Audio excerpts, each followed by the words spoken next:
Here we are, returning to the scene. You have pretty much gone through this entire, look at that, 3/4 of that ground floor you guys have, I wouldn't say you've cleared it. There's some rooms that you completely left. Hey, Spider-Man. There were some spiders on that floor. I'll take that.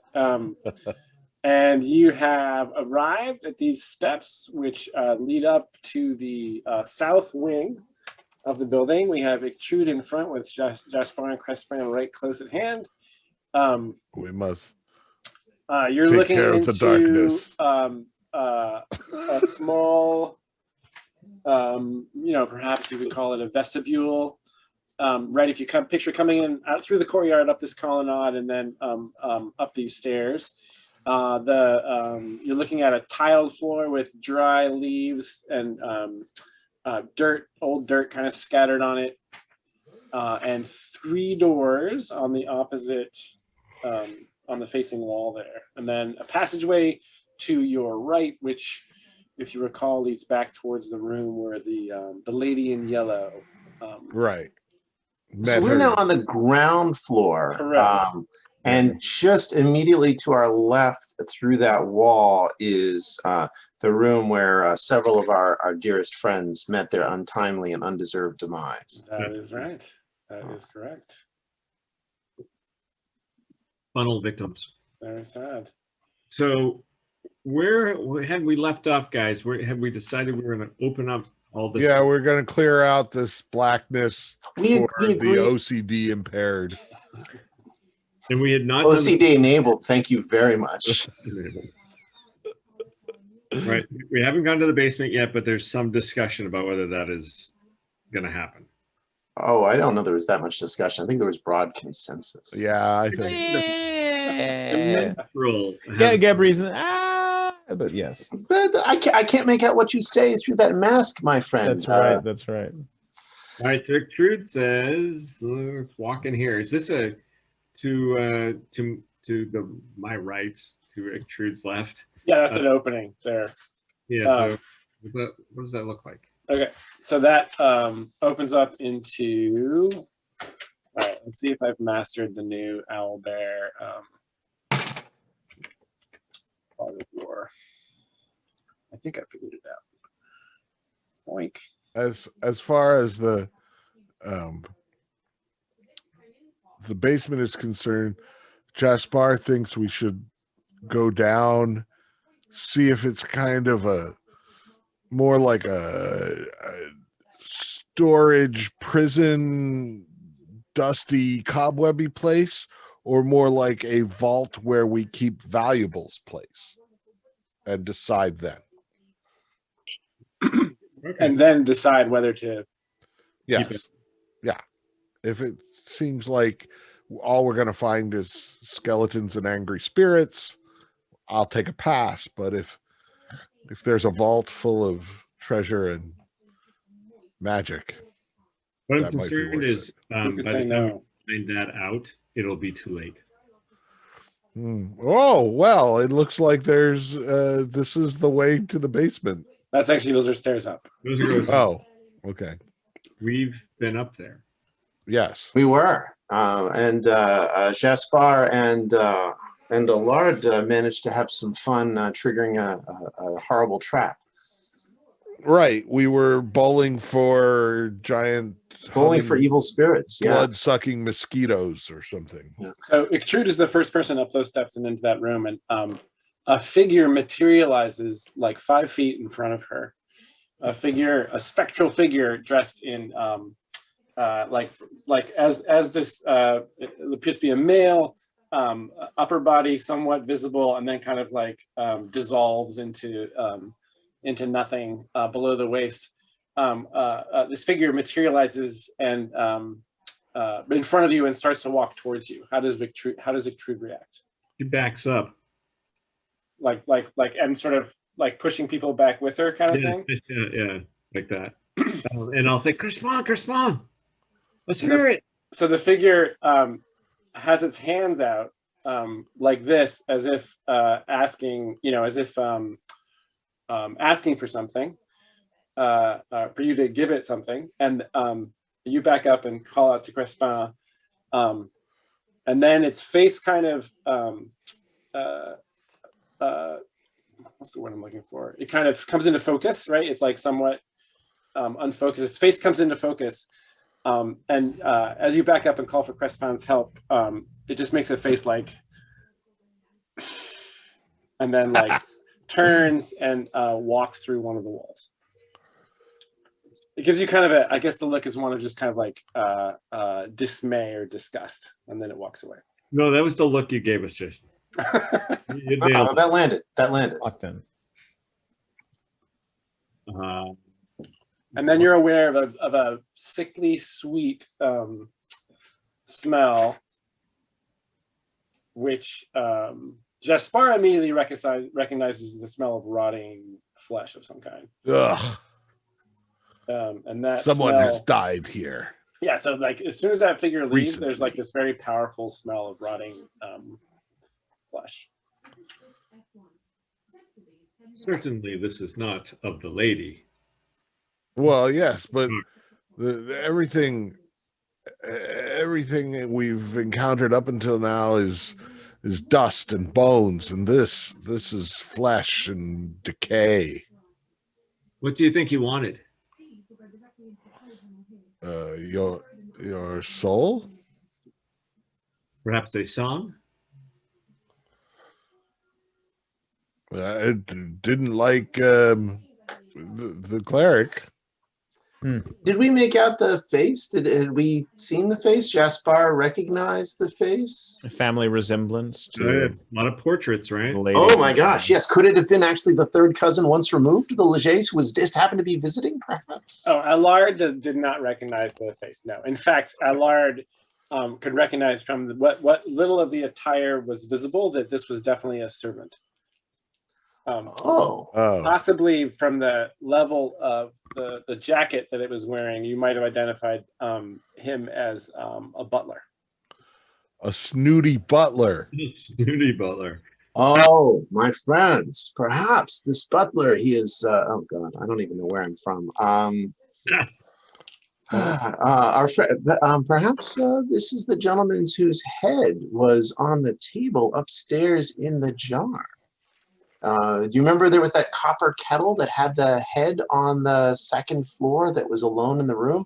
Perhaps this gentleman's looking for this head, even though, of course, he actually does have a head in the vision, but, you know. Quite a jump.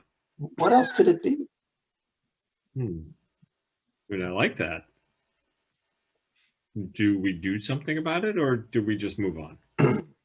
Well, good question. Alternatively, perhaps he was just looking for a tip. That's another possibility. A gratuity. That was the expression, I think. Yeah. This place is filled with the unquiet dead. As much as the miracle has brought one of them back into the fold of the living, I fear we cannot save them all, short of destroying the source of the evil that haunts this place. We must purge the evil. There is no doubt. And yet, no, actually, he can't say that because he doesn't have the wisdom for it. My friends, we, despite all that we have learned, we still don't fully understand what this force is and how it is vulnerable. And while I admire deeply the strength of our village Joan, who is Trude is capable of beating down such awful things, I suspect this may not be something that will be overcome by force alone. And I feel we need to know more about its source, its vulnerabilities, and how we might strike with advantage and with an angle. Gives Jaspar a little bit of We need an angle. We need an angle. Let us continue our. Jason, can you indicate on the map on the owlbear where the figure materialized and through which wall it walked? Yeah, can you do the thing? Yeah, so he kind of appeared like here. Yep. Walked towards you. Ictrude backed away, and he just kind of like walked off. And when he passed across this threshold, he just dissolved. Oh, it didn't walk through a wall. Oh, sorry. No, he did walk through a wall. He passed through that threshold and walked through this wall right here. Gotcha. My friends, I have actually met La Dame Blanche at one point, but this was nothing like this. This is not the clean haunting of the merely dead. There's something corrupt here. Well, all right. Picture's going to open the door farthest away from where he Okay. I'll bring you the light. Here's my torch man. Me and the lantern. I wouldn't stoop to just a crappy torch. We have quality light here. Allard steps near Jaspar and says, sort of sotto voce, you know, Allard, sorry, Jaspar, you remind me of bat's piss. Bat's piss. For when all is in darkness, you shine forth. Bat piss? Is it fluorescent? This is a learning moment for everyone. Uh, How does one take that?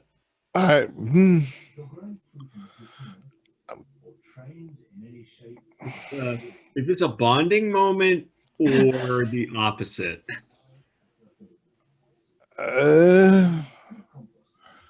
I got nothing. I'm not even gonna grace that with a response. it's an old Oscar Wilde line from The Importance of Being Earnest. Kevin It has wasn't Kevin has good to be then explicit either. with his references. That's it. I mean, I figured it was one of the few like old things that actually would work as medieval peasant Oh, banter. no, it's great. It's Mm. perfect. Clearly a tougher room than Bat's what they had. piss. Well, guano is white, right? So that probably shows up in the dark. Oh, wait, are you suggesting that Oscar Wilde wasn't actually truly informed about the natural history of bats and what they actually do in the dark? Well, yes, fair enough. I'm going to use that at work and see how it goes over. Thanks. Please report back. Okay, so Trude, you're looking into a room with, from this vantage point, with the light shining along the walls.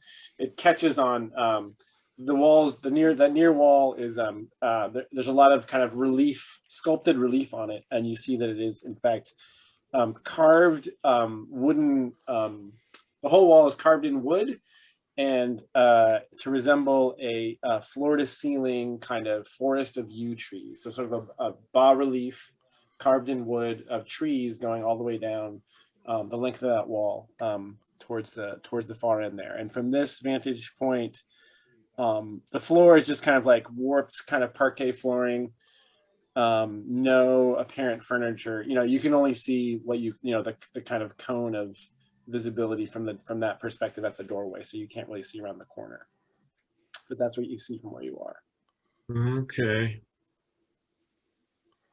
I'm going to close this door. Okay. So that room looks empty. We could go to these two little doors right next to each other. One looks like maybe it's a closet or a monster closet. And, or we can go out to the far door over towards sort of, I don't know, probably an entrance hall. I would suggest we go. Are we not willing to walk into that room and go to the lower southeast room? You want to do Of that? course, OCD demands, but if you. All right. Ichtrid will come in and get a better view of the room. Okay. So you round that corner and you see that set up in front of the fireplace are two kind of overstuffed chairs with a little table between them. So that's like the sort of first thing you take in, and then but all of a sudden you're sort of startled by the fact that and this is, I guess, the dim light of the lantern at first kind of generally illuminating the room, and then when Jaspar comes around more brightly, you're startled by a figure sort of right in front of the fireplace, and you only glimpse like this kind of like gray outline before it sort of turns to smoke, and the smoke slips up the chimney.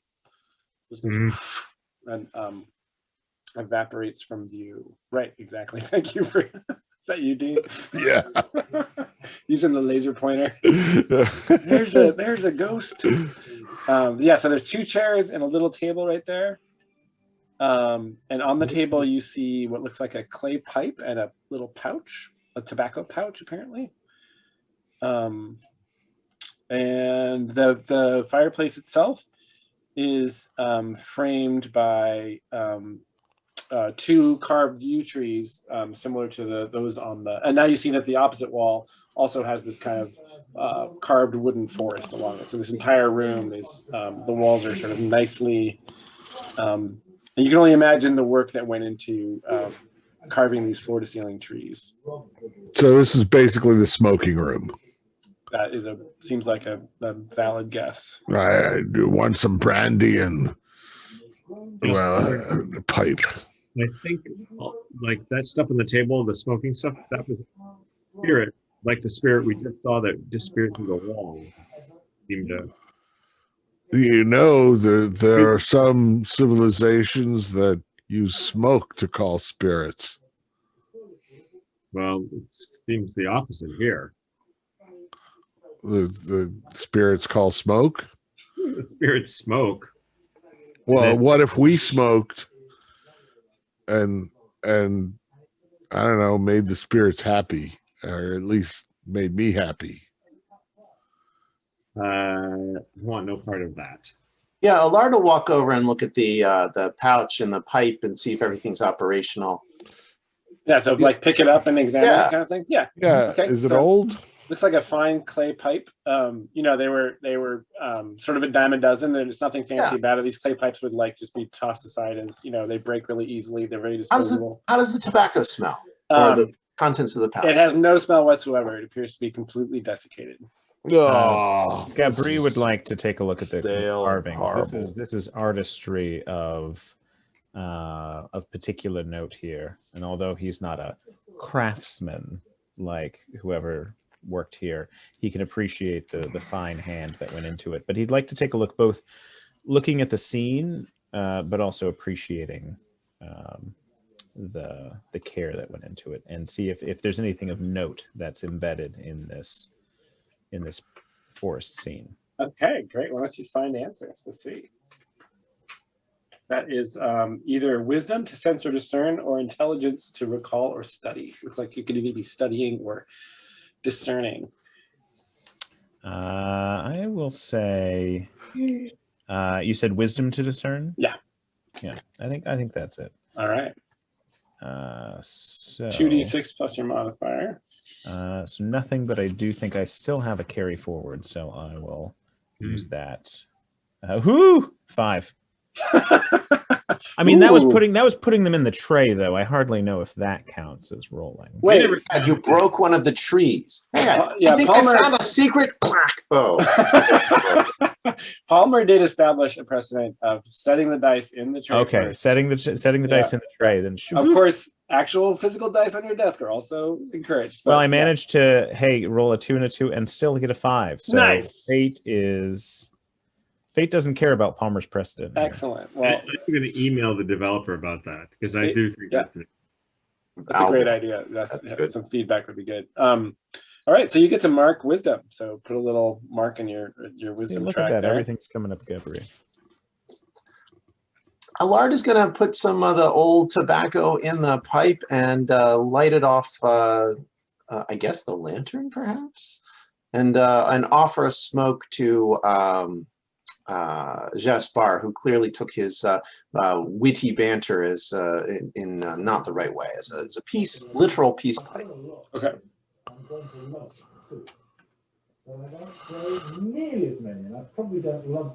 I'm sorry, I'm backing Jason's Kickstarter at the moment. Oh, I just offered you a pipe of spectral tobacco as a peace offering. For the line that I thought was witty, but died, like many things in Leget. Yes. Well, I have just that one, you nailed that one though. Oh, thanks. You speak French like a Spanish cow. Bob Swander, would you roll a d12? Not necessarily an accurate team. I don't have it. Yeah, let me I looked up French insults, and that. Oh, nice. That is apparently a common insult. Spanish cow. Moo, oui.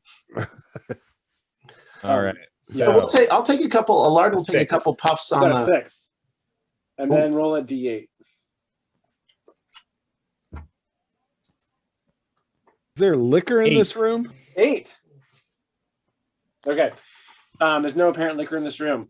Allard stuffs the. You said you were going to smoke it, right? Yep. Kind So of you rich people. this like powdery gray stuff that used perhaps to be tobacco. You stuff in the pipe, and I guess you would have to light like a. Well, I guess you could lean down low and kind of get close to that lantern and with the thing and take a few puffs to get it going. So you do that, and Gabri is standing in front of the fireplace, kind of like inspecting the running his fingers across this very fine, smooth wood. Yes, it's very finely crafted stuff. And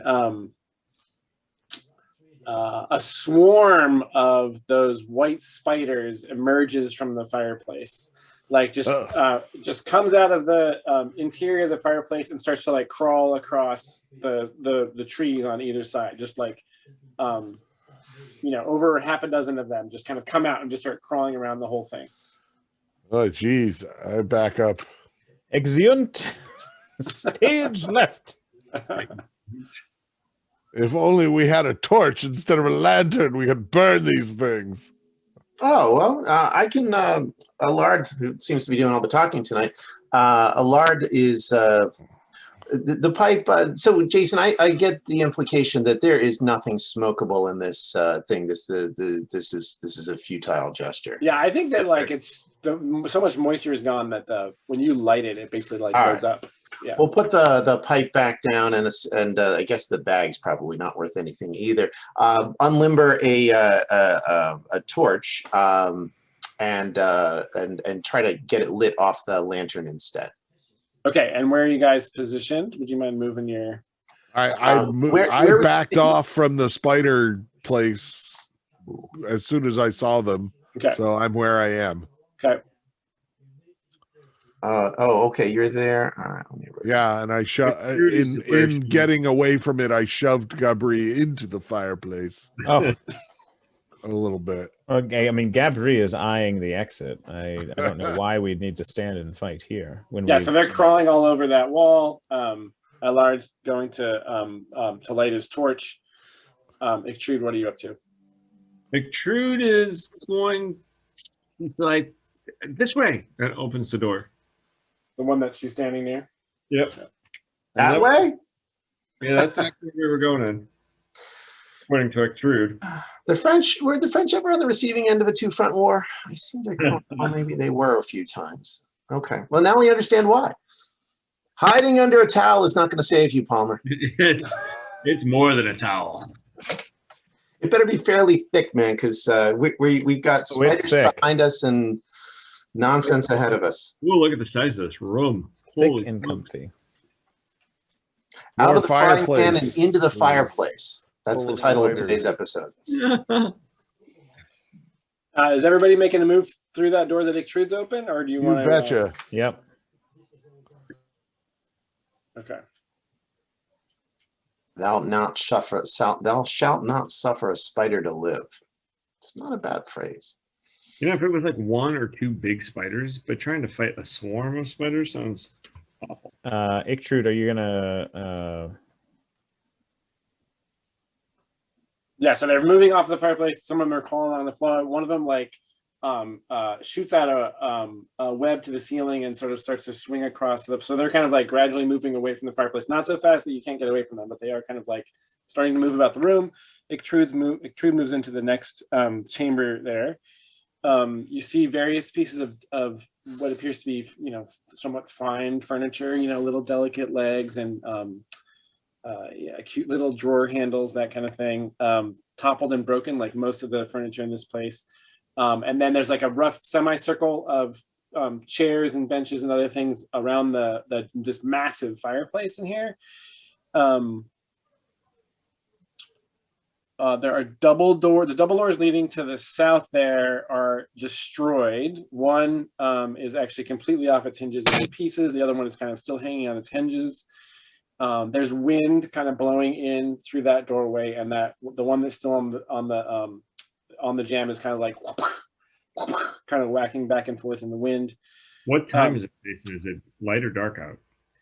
You guys set up, got back here. Let's see, you got here in the morning. You went through, I'm going to say it's midday, but it's still gloomy. There's still that sort of overcast skies outside. Right. You know, a leaf or two gets blown in, and over the whole southern part of the room. In fact, when you first step in, you step into about like an inch of rainwater that appears to have been blown in from outside. And basically from the lower edge of the fireplace all the way across, this whole area down here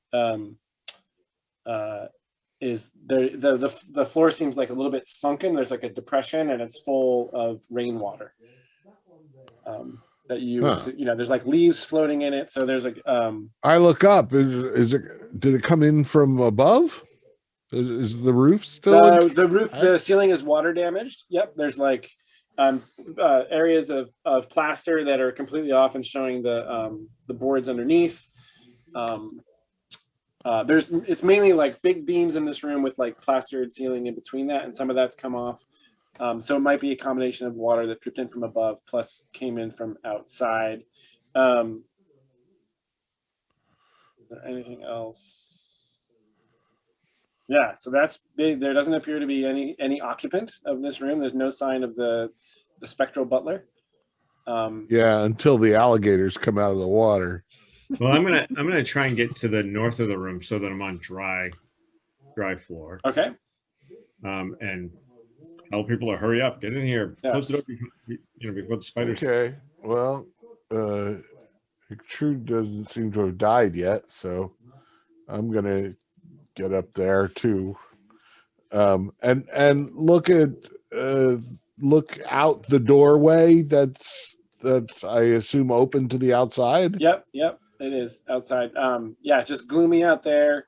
The wind's kind of whistling through the opening, and did the doors get blown in or out? They're both hanging. One of them is half submerged in the pool on the inside of the room interior, and the other one is hanging, one hinge off, still in place, and it's just kind of blowing back and forth in the wind. So there's no, in terms of like. This is damage that has occurred over time. It wasn't some cataclysmic battering ram on the door one way or the other. Does not appear to have been. Yeah, there does not appear to have been some massive force applied to it. Okay.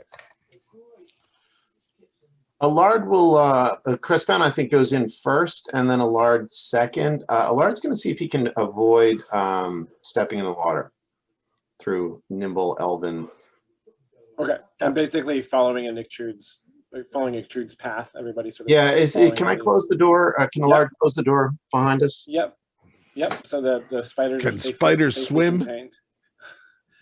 They can probably walk on this water. Actually, they're able enough to do that. So Allard is near Gabri and says, if we cannot defeat a few small but disgusting spiders, do we have any business attempting the tower? There's a lot of them. They're poisonous. Why bother? That is why we shall save our strength. That is what we are doing. We save our strength, and we stab at the strength of the La Grenouille Noire or his chief agent here. Why should we tire ourselves on the demeaning detritus of their evil? One cannot help but notice that you may have called these spiders into attracted their attention. That seems entirely implausible. I saw you standing there. Did you do something? Do you have? Are you delicious to spiders? Do they follow you? Perhaps if this world were run on some sort of methodical system, like a playwright spinning out a story, perhaps that would be the case. But in this instance, I do not see that, my friend. So if a spider appears on the mantle in Act 1, you're suggesting perhaps that someone gets bitten by the spider in Act 2. Well, let us hope that that is not the case. It would actually be Act 3. Chekhov's spider. Chekhov's spider. And if you argue with the spider in Act 1, you will end up married to it in Act 2. Waiting for Leget.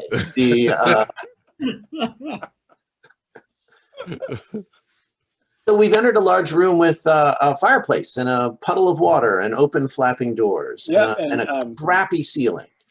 And variety of furniture. And nothing shiny, glittery, or otherwise cool or interesting. Are you taking a closer look to try to find something along those lines? Oh yeah, absolutely. Crespon is not. Crespon is simply looking for evil wherever it may dwell, that he may smite it with the wrath of the lady. But barring any actual manifestations, Lard is constantly looking around. And I'll actually, let's see if I will take this opportunity to attempt to sense danger. Ooh, good call. I will spend Finally, somebody's going to sense some danger instead of just walking headstrong into it. And where is Allard? So Allard's making his way around the room, and he's just tuned in the whole time, like sensing, just like he's. We're gonna say this. You have to spend the cunning to do that, right? Yeah, absolutely. Yeah. Cunning is now down to. You're like a mime of danger. Looks like Ictrude has walked over to that opposite door. Is that right, Rob? Yep, just to be ready to move on to the next room. Okay, great. And Kevin, would you just give us a brief description of Allard's approach to sussing out anything of interest in the room? Yeah, Allard's doused Lumiere, the candle, and has now got a torch in one hand, shield in the other, and is peering, looking at the fireplace, looking around, constantly wondering where the threat's going to come from. Is it, bad masonry from above, the disgusting floor? Something is going to be dangerous here, or and this weird place where things materialize out of nowhere. So he is kind of little hunched over, eyes darting to the left, to the right, kind of looking around, sticking the torch in, sort of peering after it, maybe even sticking the torch in the fireplace and sort of looking up and with one eye, like squinting up and, Awesome. Would you draw me with the pointer? Oh, just draw me like a rough path that you take around the room. Sure. Okay. Albert Rodeo. Here's is it? It's a little droplet looking thing. Of course, it's not the pencil looking thing which changes your name. It's the droplet looking thing. I will point, here's the droplet looking thing. Sorry. It's all right. I was about to say, I have several degrees and I cannot figure this out. Okay, there we go, droplet. Oh yeah, you can see this? Yeah. So the path is going to be here, poke around in here a little bit, look over here and then come back. Okay. When you said you were inspecting the floor, it's like along that path essentially that you just showed me? Yeah. Okay. Broken furniture. So you like kick over a stool, the underside of it you see is like completely worm-eaten, it's got that labyrinthine worm-eaten look to it. There's not a whole lot of, so you figure the furniture is a place where stuff might be hidden. You poke around and there's like ancient charred wood in the fireplace, nothing underneath that. So you don't really see anything of interest. However, when you grow close to the door where Ictrude is, how does Allard register danger? Is it like hairs on the back of his neck? How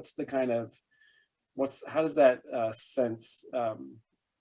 It's a sinking sensation in his gut, as if he's about to present his thesis defense and in fact spent the last month drinking rather than actually writing.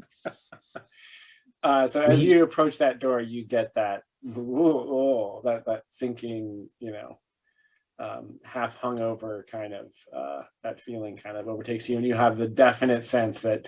So the thing about sense danger is that it's imminent, right? Mm-hmm. Something quite close, and so you have the immediate sense that something just on the other side of that door is dangerous. Colleagues, comrades, there's something other side of the door, big threat. Look out.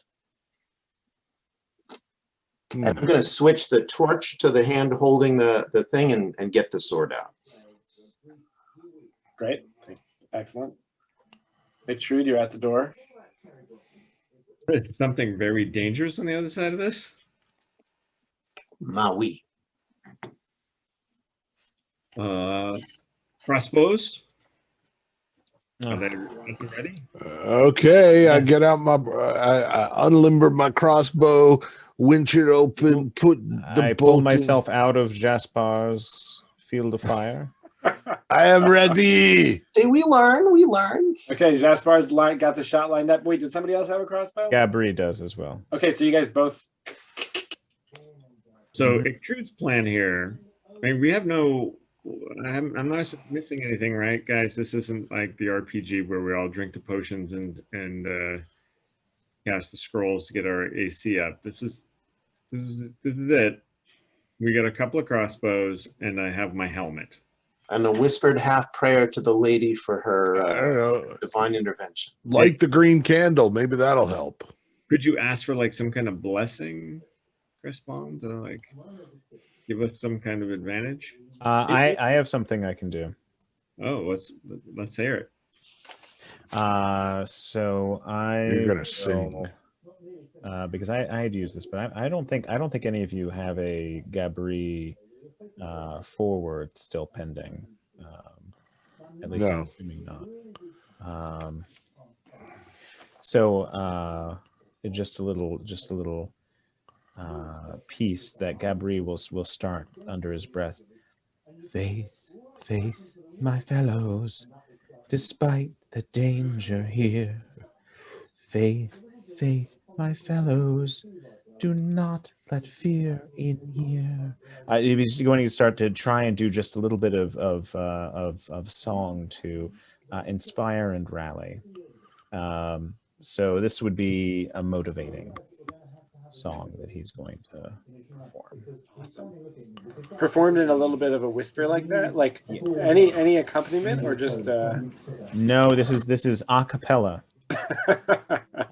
And low down so that we're not giving away our position. Right, exactly. But a voice that carries just a whisper that carries, a stage whisper, right? Yeah. So let me put my dice in, and So you're rolling charisma. but not my instrument, right? Because I'm not using it. Yeah, your call. Yep, that's right. But I get an 11, so Sweet. and that was meant for everyone. So I spent two art on that. And it was motivating. Is that what you said? Okay, Motivating. great. So +1 forward. Everybody gets +1 forward to their next relevant action, relevant to this faith, my fellows. Right. Not to fear and to fight the darkness here. All right. So Ictor's plan here is to open the door, but not to charge in. To open the door and give the crossbows field of fire, in case there's like something immediately right there. Okay, so open the door and step out of the way. Which way? And step out to the north, I assume. Yeah, or flatten myself to the south. I guess it makes more. Yeah, Lard has some backstab capability, and so Okay, so he's right sort of there. trying to be flush to the wall and so something might go in front, so Lard might step in behind and get it. Or at least that's what he's thinking. Right. So Ictor should flatten herself against the southern west of the wall. That would be helpful. And Crispin is standing out of Jaspar's field of fire, as now one does, but shield and spear ready to address. Okay. True, there's a latch on the there's a latch in the door. You can tell that the door opens inward. It opens towards you. Actually, I'm gonna before we open the door. Yeah. I am gonna skulk in the shadows here and hide in the shadows. Ooh. Okay. Cool. I've never done that, Nice. and I'm gonna spend 1 cunning for that. So, that's in the big puddle. Oh, is that okay? bad? Hide in the damp shadows. It works fine with hide shadows because with the hide shadows you basically have to stay still. Right. So nobody would hear you sloshing them once you got into position. Right. That's what I figure. As long as I don't crash through the floor and start exploring the basement, I should be okay. Don't split the party. Jaspar, will you make a luck roll? Oh my God, we're gonna split the party. No, poor Jaspar. Oh no, Jaspar. No. I'll just point out that the Allard's regret is sincere. That would be a 5 minus 2, a 3. -2 luck. Yes. Okay, so Jaspar thinks, he's like, wait, I'm gonna get in a position. And he makes 2 quiet steps through the water with his crossbow in hand. Oh, turns to the no! floor, takes Yes. 1 quiet step back, and his foot just goes right through the floor. The floor is completely rotted out. His foot goes right through it, and the whole thing goes. So I will allow Jaspar 1 opportunity to maybe save himself, but that whole floor is giving way. Gabri is close enough that he could sort of react and reach out, but it's just so slow. It's just too far. So I hope there's a safety on that crossbow, because if there's not, if you're falling, like that thing could go off. Okay, So so is Jaspar gonna submit to the unexpected descent, or I'm gonna try and dodge out of the way and maybe Okay. try and throw myself to better ground. so you're standing about 6 inches of water? You got a crossbow in one hand and a lantern in the other. Yeah, To dive out of the way, yeah, you're sort of gonna throw yourself forward, sort of towards Gabri, basically. yeah. Okay, hurl yourself towards Gabri. Yeah. Okay, so make a dex roll for that. Okay. Oh, that's wonderful. That would be 6.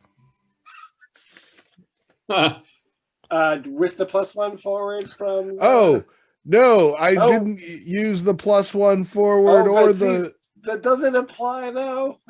Faith my fellows. So Jason, in seriousness, is there a way in this reaction or in the reactive moment to provide an assist or an Yes. aid? Absolutely. So all jesting aside, Gabri would, if seeing his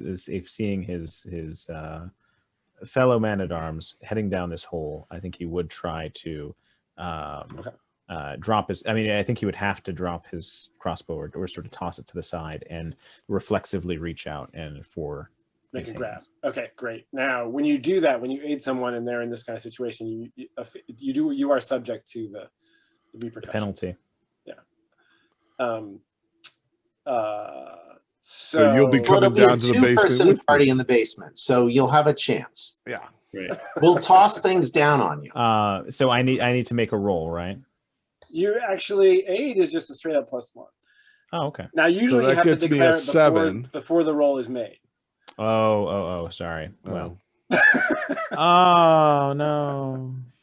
However, I am still open to the argument that +1 forward. If Dean can give me a reason why the +1 from the song might have. been Well, beneficial. actually, I still had my +1 to my first roll of the day written on my sheet. I hadn't made a roll yet today. right? 'Cause after most of being you well guys were rested. just poking around. There was just that initial kind of Keystone Cops with the spiders, Yeah, and that didn't involve you, right? That was yeah. I just backed away. Okay. I didn't All right. make a roll. Okay, erase it. And that +1 roll we have, is that from the grace of the lady? That's from being well rested. Yeah, that was from having a good night's rest. Gotcha. So that gets me a 7, right? Okay. Yeah. So that's a trade-off. Enough to avoid the basement. Yeah, so Yeah. this is the trade-off.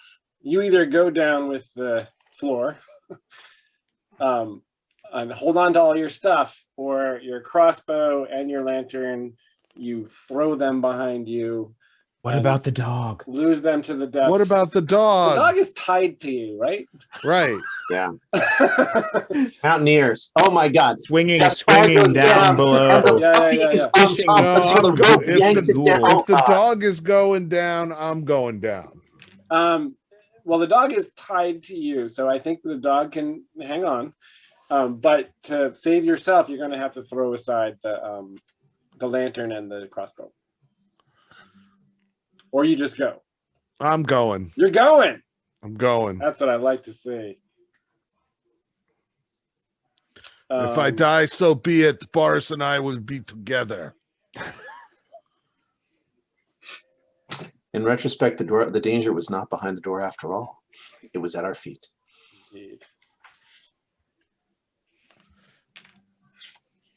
Trude, on the other hand, we can go now to the basement in good conscience. Welcome to the new We have map. purpose. Oh boy. Do we have any rope? I guess I'm gonna Oh, take some boy. damage from falling. huh? Somebody has silk rope. No, that's I'm thinking of something else.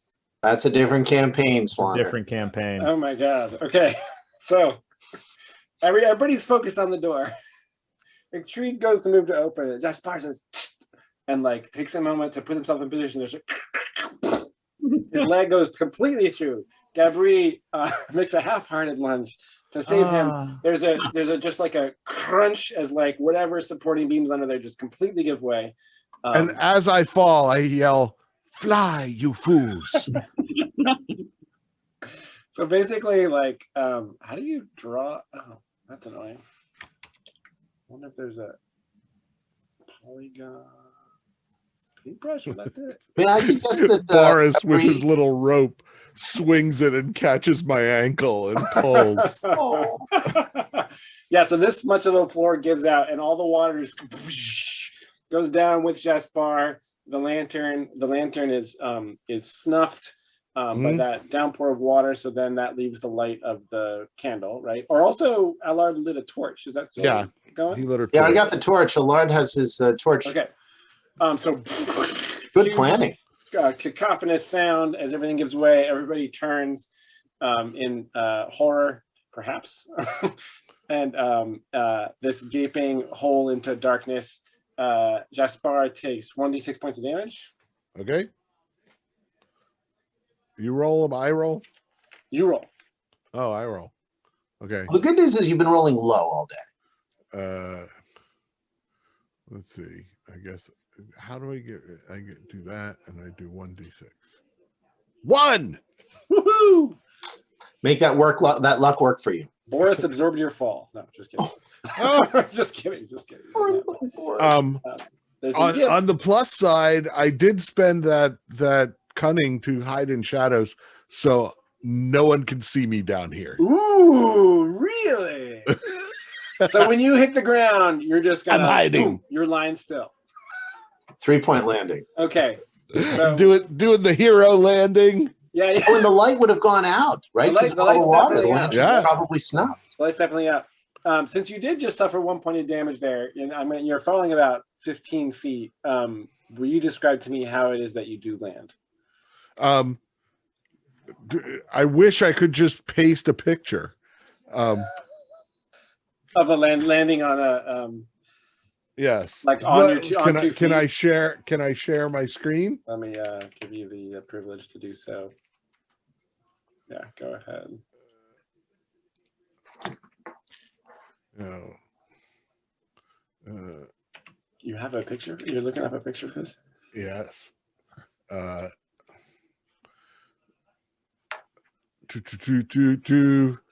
Hold on. The share screen. Yeah.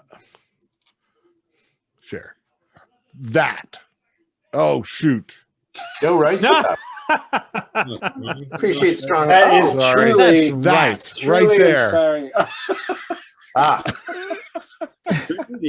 I'm glad we that transition, Dean, was That was flawless. Okay. well done. Just like sticking that landing. I'm not sure. Ah. Stuck that. Okay, so you pull it Trinity. I didn't Yes. think Jaspar was wearing tight leather, I must say. Okay, I will stop my share.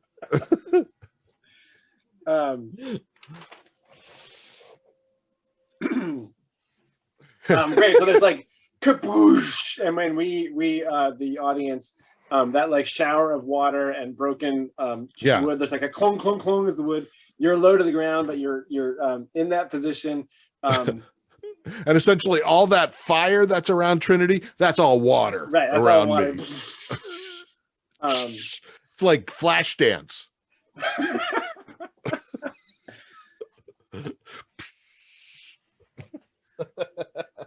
What a feeling. And Yes. you're in. Good guy in his 50s reference. I like that one. I think you're probably also holding Boris in one arm, right? You probably like Sure. Oh, in a reeled top. him in Yeah. and are holding him as you've kind of fallen into that position. It's chillingly cold. Like you fall into what feels like that water that came with you is probably room temperature, but the space you fall into is just like bone chillingly cold. And it's like stone floor, but pretty much pitch black because the only ambient light is 15 feet above you coming through that hole. So water's still trickling down. And then in the darkness, Jaspar, you make out the glint of a skeletal rib cage. Just like you see these horizontal pale lines in the darkness that are just a hint of what looks like a rib cage to you. And then we cut back upstairs. Okay. And I am perfectly still, and I've got the hand that's cradling Boris is also around his snout, so he doesn't make a sound. Now, Jason, I'm sorry if I missed this. How far down, roughly, that we might be able to make out? It's about 15 feet. So when Gabri takes a step and peers down from that height and the dim lighting, without the torch sort of being held directly over, right, you can make out, the debris and the water and Jaspar's form there. Mm-hmm. And yes, right. So that's the situation. That's what you see.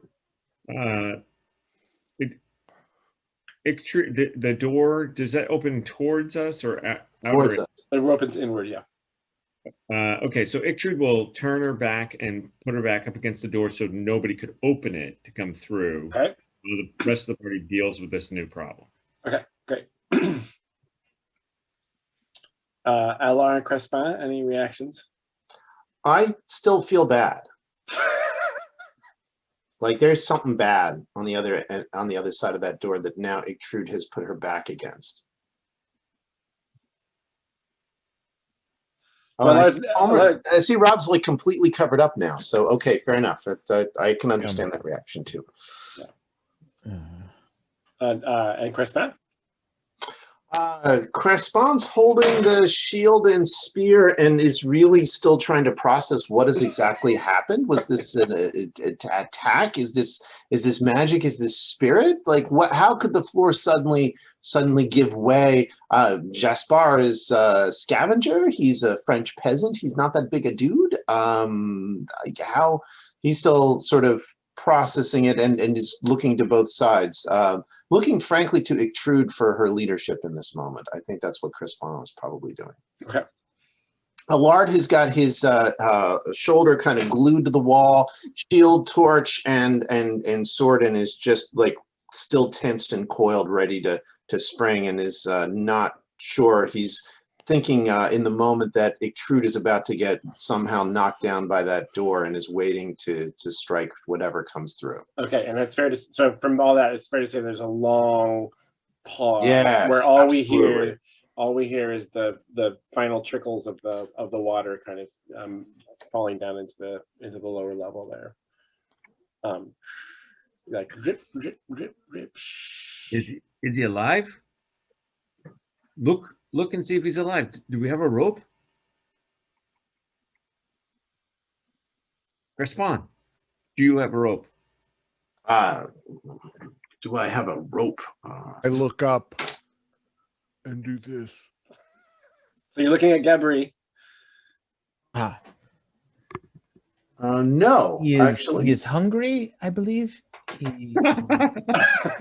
Gabri, from your perspective, as you're looking down and Jaspar is making this gesture behind Jaspar, he's fallen into the middle of a space, which you can't really make out at all. You know roughly where the floor is just because of where he is. Behind him, which in an area he cannot see, but you can see from your perspective, you see a figure in tatters, a tattered robe, just barely visible in the darkness, and it has no head. Oh, goodness. But it's definitely a human figure, and it is it's kind of swaying, and it kind of sort of turns. If it had a head, it would sort of turn and kind of look up in your way. Its body language tells you that it's its attention is on you for a moment, and then it turns its attention back to Jaspar. But Jaspar does not see this thing. Gabri says, by the sweet All-Mother. Now you said he fell down 15 feet. Is this 15 feet to the floor? To the floor. To the floor. Gabri is going to whip off. Is anyone else wearing a cloak of the fellows that are and Madame who is here? Is anyone else wearing a cloak? I don't think I am. Crespon is. The white holy cloak of the lady. Gabri is going to hastily now he is going to put down his arms, and he is going to go to the little leaf clasp of his black wool cloak and undo it. His own cloak. He's taking out his own cloak. Okay, so you're doing that, and Jaspar, you're aware of this, like the chill at this point is searing. It's like so cold that it feels hot, and you feel this presence behind you, and out of the corner, you're sort of slowly turning your head, and you see this figure. It does not appear to know you're there, but it is growing closer to you. Okay. Go back. Sorry, back to Gabri. And yeah. Crespon, your cloak, please. You may take it. Sure. Crespon will allow the holy cloak of the lady, because he knows that he carries the true lady within him. Along with that, Allard is going to says Gabri, and tosses the torch to the lit torch to Gabri, and then reaches in and approaches the edge and reaches in and gets the intact porcelain plate that he had from the last session. Remember we picked up that porcelain plate? Yep. And he is going to try to wing it down into the pit, way like to the southernmost part. Like if, let me get the little pointer going here so I can try to point out. So Jaspar is down there. And, oh, whoops, sorry. There we go. If Jaspar is here, I'm assuming scary, dark, freezing figure is ballpark here. Allard is going to try to wing the plate all the way to the back corner. Okay, so you're tossing a torch to Gabri. Tossing torch to Gabri first, and then as time allows, getting out this plate and trying to like frisbee in a French way. Okay, so great. Let's take that one step at a time. Gabri is dealing with these cloaks, right? Right. So you've got Crespon's cloak and your cloak, and then Allard tosses you a torch.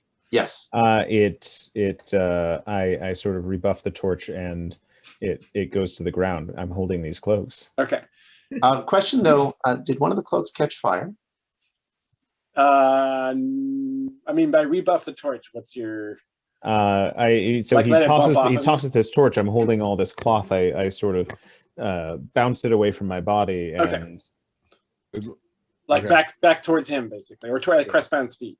That's the goal. Right. I think that quick of a bounce would not set a cloak on fire. Was that the goal? Well, the goal was either that Gabri would do a yes and, being a theatrical person, and has now holding a light source and a good angle to toss it where it could do the most good to the person who has no light. Dude's hands are full. But the cloak plan engages, so we'll see what happens there. Okay, well, I mean, torch bounces off, still holding the cloaks, and it sounded to me like Allard just takes a step forward, and Allard hasn't even really seen what's down there yet. Right? Okay. If you think about it, like this is all, the only person who really knows what's down there from this perspective is Gabri and maybe Crespin. Oh, fair enough. All right. Well, yeah. So Allard probably in that case, not visually, is still probably in the defensive crouch by the wall with his shoulder kind of glued to that westernmost wall. Okay. You're right. If he didn't see that, he wouldn't do that. Keep the porcelain thing in there, and probably would have still be holding onto the torch. So okay. Great. Yeah, I just wanted to be clear about, this is all happening really quickly. And, and Allard's at that doorway. As my eyes adjust to the gloom, can I see a way to go? So, Dean, will you read the text of Hidden Shadows for us? Do you have that ready in front of you? Yes. When you are out of sight and remain quiet and still, you may spend one cunning to go unnoticed until you act or until someone is right on top of you, whichever comes first. Yeah, right. Okay. I'm guessing he's right on top of He's me. almost there. You know But that if it moves 1 foot forward, it's gonna. if I can see a place to go, I would like to move silently, sneak from one place to another. Okay. Out of its I have to view. name a destination within sight, Yep. and that's why I'm asking if my eyes adjust to the Got it. gloom. Yep. Your eyes have adjusted enough to let you see a little bit more of the room. You're in a if there's any. Yeah. So the thing that you saw before would look like a part of a rib cage. Is half of a human skeleton on a rack, like a torture chamber rack. Good. Non-animated. Apparently inanimate, but there's the rack has the upper half of the body and then the lower half, and they've been separated, right? So there's those skeletal pieces are on the rack, and on the ground, like, and I would say you're in like a 15 foot by 15 foot kind of area, out of which there are 4 short kind of stairways up to a ledge on either to the east and west, a ledge about 6 feet off the ground, off of your ground level, right? And that's about as much as you can make out right now. So you're in a kind of a room with like there's these 2 ledges and then a central kind of lower part with stairs leading out of that. You're in the lower part. With this rack, and against the wall about 10 feet away from you is a rusty cleaver of some kind just lying there on the ground. Okay. And this figure is right there behind you. Yeah. So the stairs to the west are closer than the stairs to the east? You're kind of central, actually. There's on either side of you. Okay. But the hole in the ceiling is bigger, extends more towards the east. Towards the west of in the room that you're in. I would totally open up the other map. Well, I'm just the hole above me. I'm going by the gray thing that you drew. Yeah. And oh yeah. So just using that as a guide, I can use that to show you so my goal. Let me just tell you my goal. Yeah. What's your goal? Is to remain visible to those above me, but via the hole. I don't want to go under the floor if I can, but still climb the steps, and hopefully evade notice from headless horseman dude. Okay, kind of hard to say on this layer, but these are the okay steps, no that's it, right? Okay. There's also space. Sorry, there's space on your level in between these steps too. And so you're like where you are, and then the upper ledges are here and here. Okay, so let me switch over to Albert. Exit full screen. Back to Albert. So I am going to move silently. Okay. Ooh, okay. I see where he is now. Okay, that changes things. Sorry, he's close. He's more like that. He's quite close to you now. Okay. Yeah, but so I was going to go this way, but he's there. Right. So I'm going to move silently up the stairs. Up the stairs to this ledge. Okay. Okay. Great. Okay. Which means I roll Dex. Yep. And I think, do you have to spend cunning to move silently, or is that? No. Okay, cool. But I need a 10. Oh,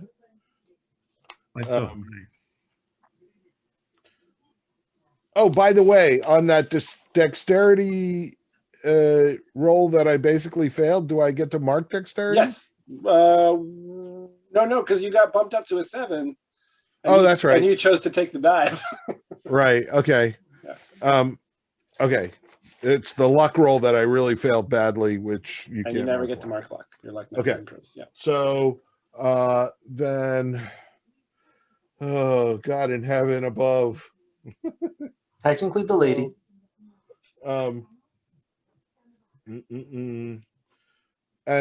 And what do I have to do to get Gabri's +1?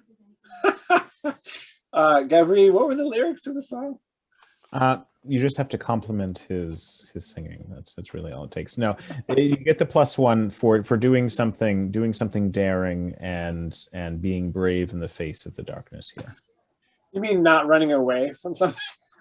Oh, I would argue keeping your composure in the face of some sort of horrible thing is courage of Right. I mean, Yeah. if artistic intent is just out the window, then. And I am solving a problem through He didn't stealth and say trickery. solve a problem. He said Bravely sneak away. I think Kevin's explanation is great. Like, Yes, it is a really brave I thing did the to hero move. landing. Yeah. I mean, what more can you want? Okay, awesome. Okay, so here we go. You get that +1. Okay, so that's an 8, 9 with the +1, and I'm gonna spend a luck.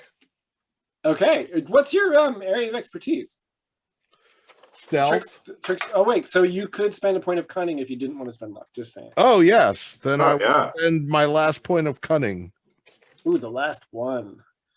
On a 10 or higher, you get there wherever you're going and take +1 forward against whomever failed to notice you. So Gabri, you see Jaspar slip out of sight, and right at that moment, the figure kind of moves into the space where Jaspar just was. And as Jaspar doing this, he's got Boris muzzled and clutched close to his body, and he just like, I don't know if Gabri's impressed, but Jaspar just appears to disappear. Right. There's just like and he's gone. That torch is still lying on the floor near your feet. You got your armfuls of cloak. All right. Well, if Crispin has an action when time permits. So with that in mind, this headless figure, by the way, I see him now that he's especially moved into view. What is he clad in? It's all you can make out is like tattered robes. You can't make out color or anything like that because with the dim light from the torch, it's just like a very vague figure down there. If it was the butler outfit, that would tie Kevin's idea all together perfect. It's definitely not the butler's outfit. Then I think what I would like to do is drop the cloaks I have in my arms and pull out this this oil lamp I have and ignite it off of the torch that's sort of at my feet, which you said is sort of still sitting there guttering on the ground. Okay. So you're doing that, I assume, and kind of casting glances down there. And as you start to go through those motions, the figure, like, clearly by the way it's moving its body, it turns and it's now kind of like paying attention to whatever you're doing up there. Yep. And then I will take my lamp, give a look at the fellows around me, and try to hurl the lamp at this figure down there. Okay, so you've lit it. Mm-hmm. And you're going to hurl the oil lamp with the intent of having it bust open? Yes. Okay. How deep is the water down here? Now that it's all poured in, and it's like an inch deep, all spread around in that space. Okay. Yeah, it's not particularly deep. It's not like knee deep. No. When you were standing in it up top, it was like 6 inches, 5 or 6 inches. Okay. Crespam, were you going to do something effective? Yeah. That would affect the situation? I think so. Crispin allowed Gabri to take the cloak from his shoulders He places the spear down on the floor so it's out of his hands, readies the holy water sprinkler, and says, "You thing of darkness that should not be, prepare to receive the judgment of the lady," and gets ready to send some additional water down upon it. But this is actually a charge from the holy water sprinkler. Okay, so let's roll for the lantern. The effort being to bust it on. So that's a shoot or throw. That's a dexterity roll. Yeah, I don't really have many modifiers, so really could be just about anything. Well, you know, if you miss it, you get to mark the stat. So.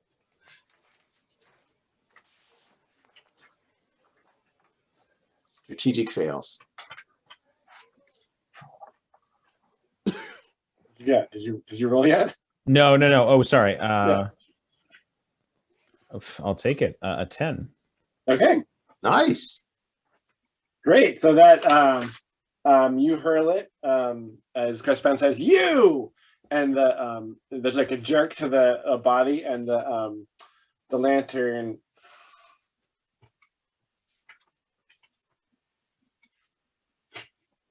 Sorry, there's one detail that Yeah, I'm really curious to know whether the lantern breaks on it, indicating that it has some substance, or whether it breaks on kind of on the floor under it and the flames come up. So there's a as it hurtles through the air towards it, there's a flinch and kind of like a step back from this object, and then it does pass through the creature. It did look pretty substantial. It looked real. It looked substantial, but the lantern actually passes through it, hits the ground, busts open, and there's just like a brief moment where that oil. Well, there's oil actually, so the oil like spreads out on the inch of water down there and catches fire. So now behind it, it's illuminated by this. It's backlit by this oil fire on the water behind it. You're welcome.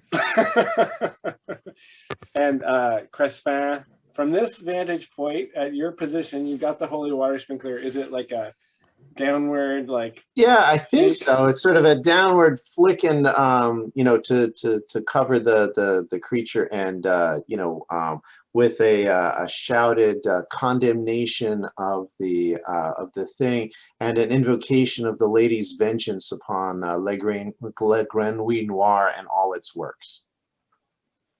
Okay, awesome. Somewhat abbreviated so that you can say that in the. It's not the full soliloquy. Yeah. Damn you, thing of feel the ladies' cleansing.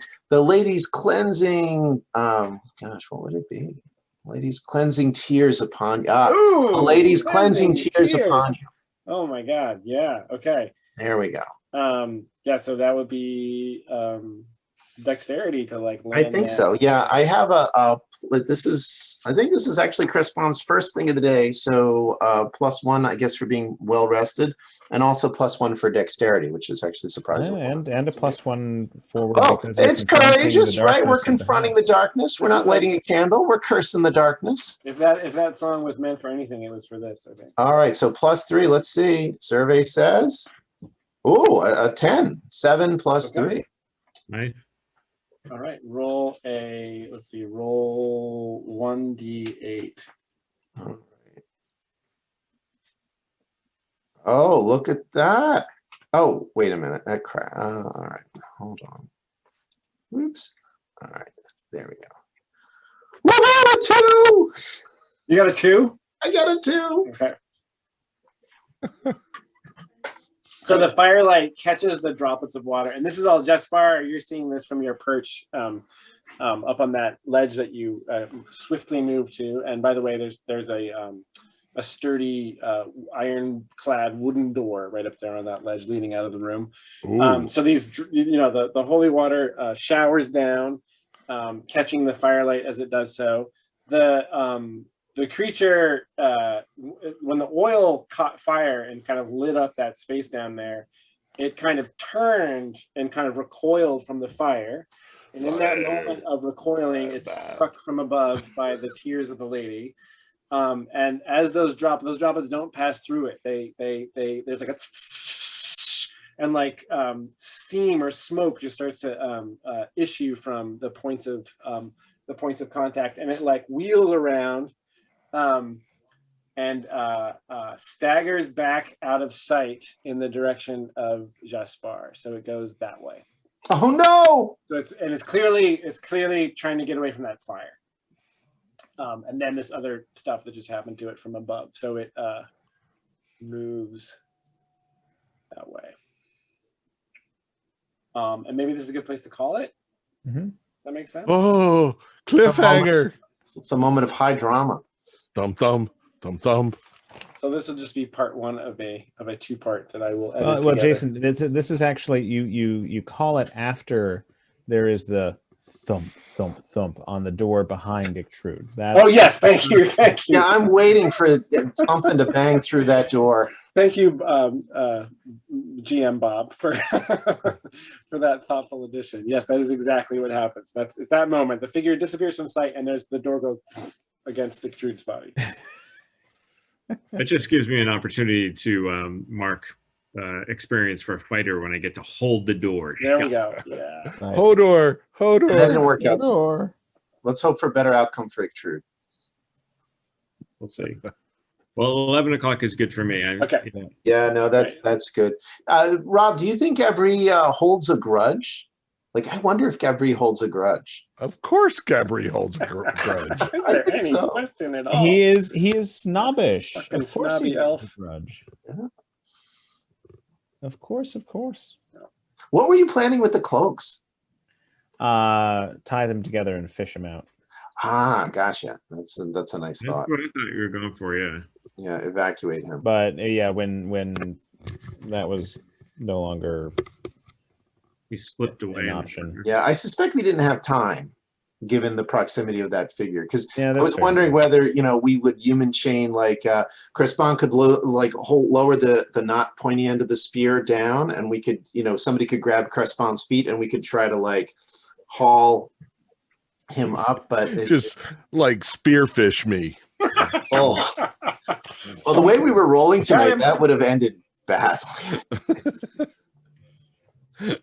From hell's basement, I stab at thee. I gotta say I didn't think you guys so studiously avoided the water that to have Jaspar like step into position. Well, I'm Yeah. gonna hide in the water. That was perfect. And even as an aside, because we were about to go into the action, and you're like, "But wait, Hold on. I move." But wait, And then Pause. total swerve, like dramatically. I loved it. Yeah, I thought that complete was slow-mo. great.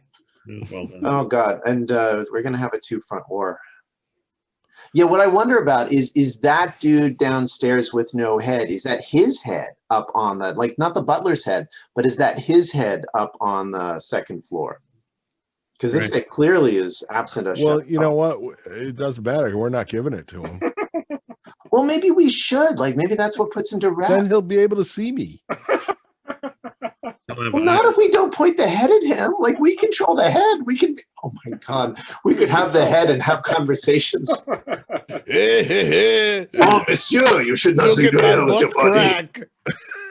I put you in the fireplace. It's very hot there. I kind of have a feeling I'm going to be wandering around the basement alone. Let's hope. Well, there were stairs. Those stairs were up. Yeah. Well, one thing was down. We'll explore the basement backwards. Jason won't be ready for that. He won't see that one coming. Never. right? Well, that does seem to be our approach, right? Do it wrong. First. Go into the master throne room or whatever it was that you. That was like in the first or second session. Yeah, it right? really Yeah. was. It was like just boom, we're right there. Which was great. And now fall into the basement. Yeah, well, I guess that answers the question of, well, maybe you'll find some treasure in the basement, Dean. Maybe. There's I a cleaver really down appreciate here that so you far. wrote that down, that you were not going to let go of that lantern, and you were going to, like, this is the thing that happened. No, Let's what's see the what point happens. of me? No, I love Right? it. What's the point of me? Oh, no. No, that was great. That was Yeah, great. I thought that was Well awesome. And now I can And sneak even around. though Rob kind of backed away from it. I actually really like the French peasants hold a grudge kind of thing. It feels very, Jean de Florette, 30 years later, I'm still mad about it, Seeking revenge on the children of Gabri. Yeah, seriously. The children of Jaspar, I should say. Right. Yes. No, poor. I forget her name now. I forget my daughter's name. Manon. No, She'll walk once she never goes out at dusk. A couple decades on, because I wrote it in an email. It's not even on my when she sheet. passes by the taverns and hears the rousing renditions of the song vilifying her father. Just strikes it. She never walks by taverns at night. Oh my god! She grows up to become an assassin, Yes, killing bards everywhere. That's right. Yeah, and this is finally how Gabri meets his end as an old man, still playing in the smaller districts of outside of Paris. He's right. He's sitting alone in his study. Yes. He comes up and, old man, you know this song. And she's creeping up behind him, and he says, "I've been waiting for you." My name is Gisela Le Duc. Yeah. You killed my father. Metaphorically. Prepare to die. I think you guys have described the plot to The Witcher season 2. Right. No, I'm imagining her going from bar to bar, like asking these guys if they know the song. And not only do I know the song, says the guy with the old mask, I wrote this back in the day. Oh, tell me more, old man. As he starts to play, that's when she slides the knife. Yeah. So much good stuff. Well, great. Now we can find out what happens to their kids. Yes. Yeah. Leget Manor, the next generation. The Leget. That's right. Leget legacy. Team Good night, Leget. everyone. All right. Yeah. Thanks, everybody. Hey, good night, Okay, good guys. night. Okay. All right. We are on. Okay. The floor collapsed. Yeah. I was holding on by my fingernails. Boris's leash came flying up from the darkness, wrapped around my ankle. I yelled, "Fly, you fools," and was pulled into the darkness. That's right. That's how I remember it. That is a possible. Also, we need an Albert link. Oh, we don't. We only see yours. Is this about Jane Austen, Kevin? I have to find that out. Entrails into motion. All right. There's If the it is, link. I heartily approve. Link is in the chat. Okay. I am in. Although it's strangely small map. It is very weak. Yeah, it's claustrophobic. I just see me. Who else is down there with you? It's just him and a headless Ghost. A specter. specter of some kind. Yeah, who knows what it is, but Boy. yeah, I can switch back and forth between floors, but we're gonna start with Jaspar in the lower level there. Okay. So the gray, the sort of very light gray line there is the hole in the ceiling above you. Yep. Right. So that's all open. Water and debris has poured in. So there's like an inch of water on that floor on the in the middle area there, and then there's those short stairways go up to kind of a raised walkway on either side of the middle of the room. The gray rectangle is the rack upon which a skeleton sits. A headless skeleton has been torn apart on that rack. In the water behind the creature as it moves towards you, there is a pool of flaming lamp oil, which Gabri hurled down there. So this room is illuminated by the flickering light of this lamp oil. And the figure, the headless figure, is moving silently in your direction. Your impression being that it first and foremost is it kind of recoiled from the fire when the fire started. Yeah.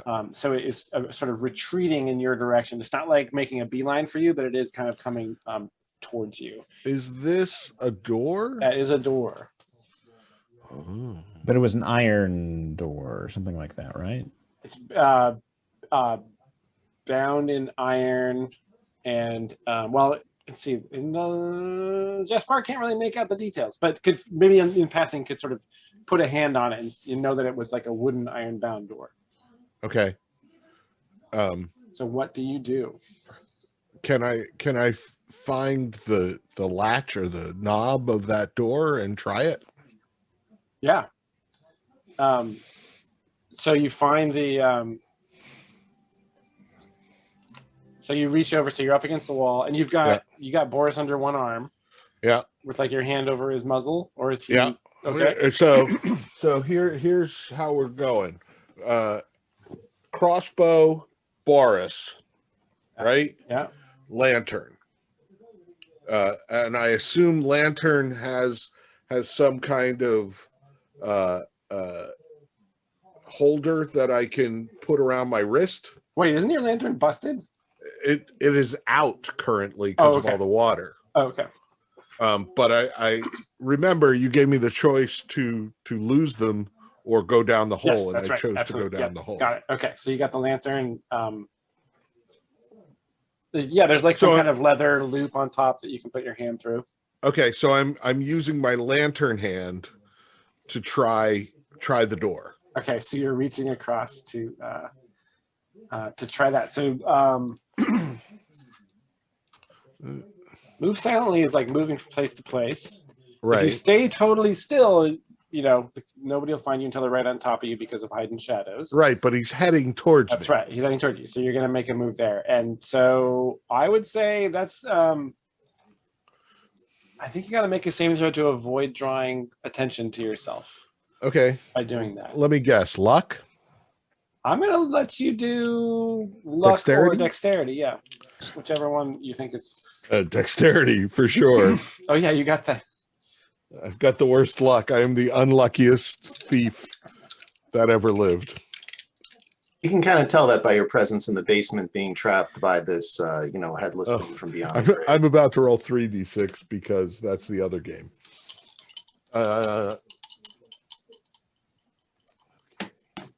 And I don't have any pluses left. Yeah, I'm pretty sure those all got used up. All out of pluses. Fell in the hole. You just got your dex modifier.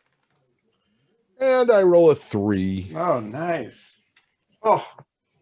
What's that opening song from The Wire? Begins. You're down in the hole. That's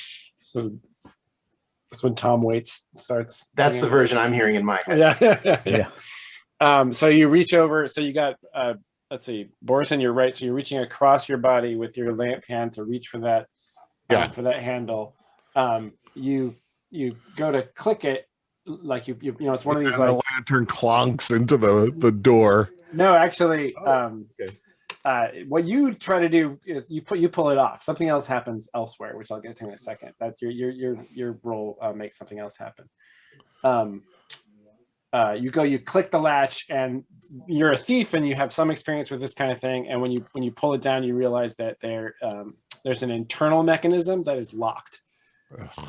So you go and you feel that, and then you're facing, all you can see is the kind of outline and the light behind it off of that oil fire. You can actually see the light through its form a little bit. Like you see kind of spectral ribs visible through its cloaked body. And it's it didn't notice you do that. Okay. And at that moment, upstairs, let's see if I can switch back without.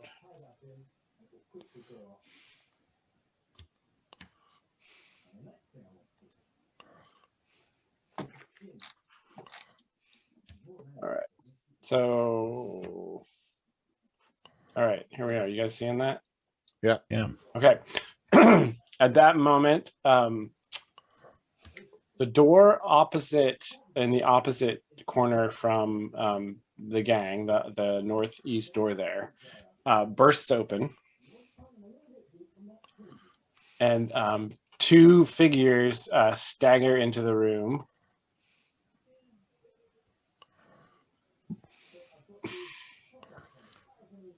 Because they heard me? No, it's totally in when you roll a 6 or less, the judge makes a move, which can be okay. anything from it just makes the situation can get worse in any way. It can Okay. affect something else happening elsewhere. And in your case, given the circumstances, what I know about that creature and what you were trying to do, I chose not to make something bad happen to you right there. Okay. So that door kind of bursts open. Now, gosh, what's the light up here? Is the ever-burning candle out? Is that what's giving us light up here? No. Our good friend Allard has a torch actually. Okay, so Lard has a torch out. Okay, Which, if you remember from last time, there was some poorly judged on my part shenanigans that we thankfully and kindly agreed didn't actually happen. So Allard is up against that wall, sort of right shoulder is actually touching the stone, holding the torch, and I think he's got this torch and shield in one hand, sword in the other. Great. And so the door bursts open. These two figures kind of stagger into the room, and you see Allard especially recognizes them right away as dressed in the, as servants of the manor.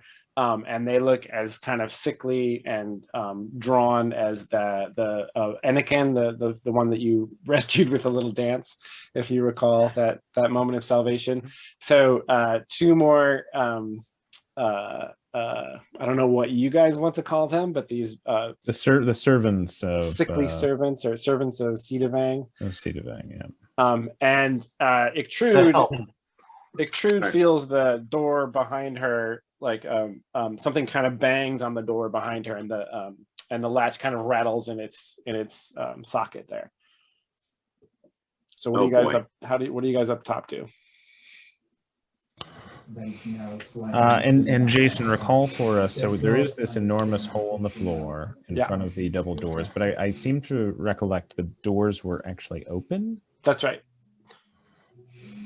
One of them is totally off. It's one of them was like on one hinge, kind of whacking in the wind, and the other one was actually the other one was on the floor, so that's fallen down into the pit sub-level. Yeah.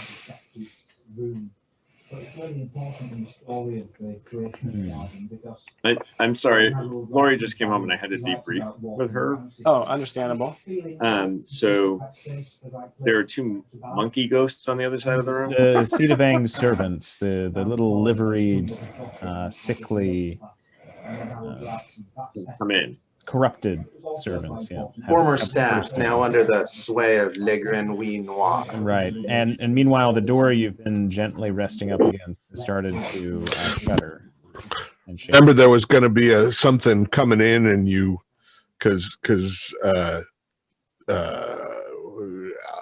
Allard's danger sense said there was bad things through the door, so you put your back against the door. That's right, to keep anybody from coming in to get us while we were rescuing you. Or just watching him fall. Precious little rescuing so far. Debris did make an effort to make a little makeshift rope out of cloaks, but things happen. I don't know. He may be back on his bullshit. Who knows? The other thing I'll point out, just for everyone's, I'm sure everyone remembers, but the white spiders to door number 3. Right, they're over here. So no sports car behind any of the 3 doors. Right. Well, I'm going to keep holding the door shut, so whatever it is doesn't come through. Okay. Allard will actually try to keeping the shield and sword. Shield and torch. The guys just burst through the door, and are they coming for us? Are they looking around? Are they? So at this moment, they've sort of burst through and kind of like sort of staggered in, and you're not entirely clear what their intention is. Just you can wait for a moment to see what they do for sure, but in this moment, you're not entirely sure. Yeah, Crespin may not be interested in murder, but Allard is certainly, I think, not above it. Allard will sheath the sword and start working, getting the crossbow ready. Okay. Prep that. Okay, so Allard's taking the time to prepare the crossbow. Gabri?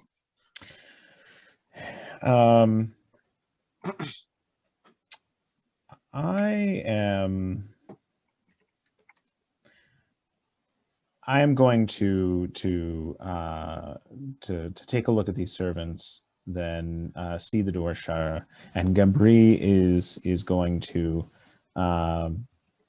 get down on his hands and knees near the hole, look down in it, and yell, but yell over toward Jaspar. Jaspar, can you get over here? Can you get around that thing? Not saying anything. Okay. Ah, The two figures kind of lurch forward into the room. Don't worry, he can't see you. You're in the dark. And Extrude, great force is exerted against this door, so you're going to have to make a strength saving throw to hold it. Oh, I'm all in for that. All right. First, I'm putting my 2 dice in the tray. This is not a roll. Okay, and then I have a. There's Extrude. Hold on. She's always right here somewhere.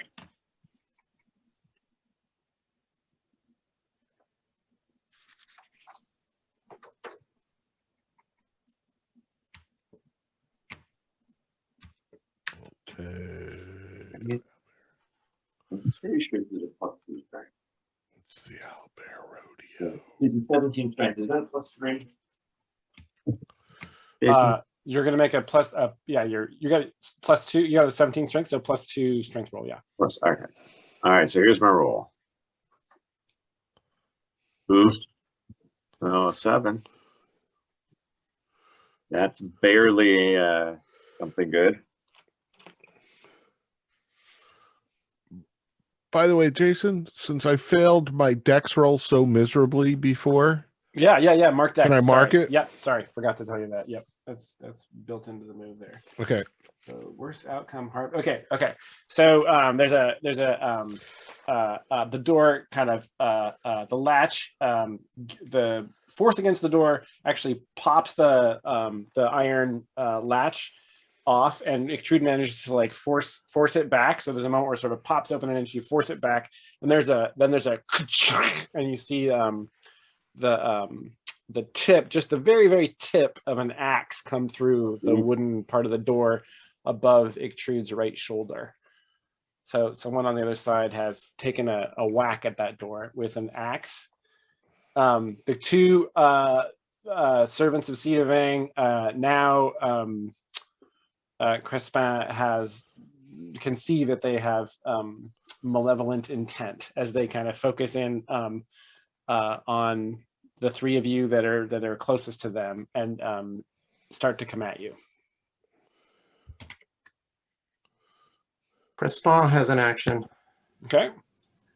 The holy water sensor is empty, having just been Ooh, yeah. been used for its sprinkling ability. Crespin will kind of stash that and turn to face the two, and is going to attempt to invoke with some verbiage, saying, "You are aware, fellow villagers," in his best, booming Crespin-y kind of presentation. You know that we have saved our dear brother so and so.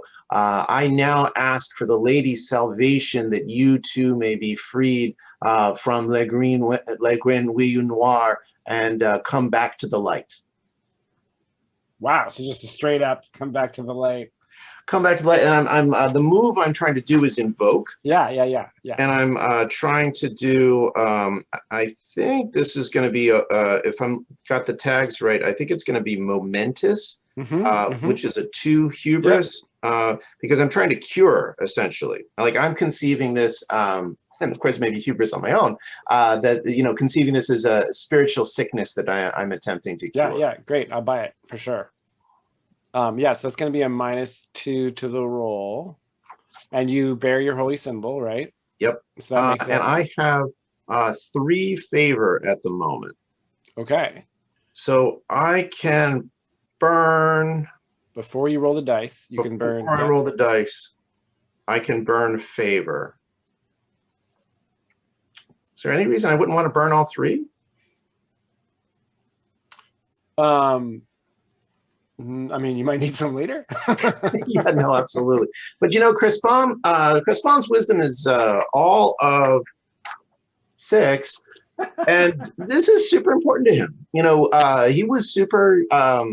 We're not English, so he's not chuffed, but he's the French version of chuffed at having managed to get one guy back and not have to do murder or injury. Yeah. So the thought of trying to diffuse these 2 guys is uppermost. So we'll do this at a +3, and I will mark favor at currently at 0. So, but first of all, the lady bless. Before you mark favor on this, yep. So the move is when you make any roll that falls within a domain of your deity, and the domains of Donoviev are harvest and mourning, as in mourning the dead.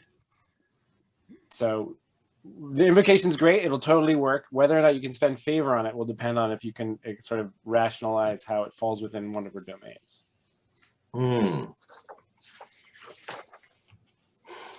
Because I think we yeah, no, we may have done it before. I'm just gonna no.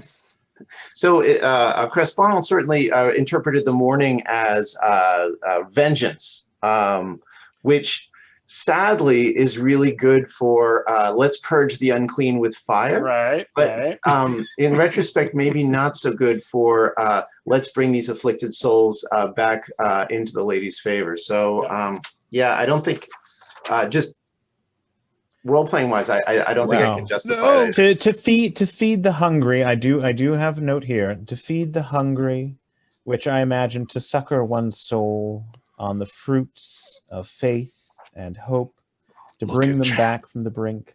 Yeah.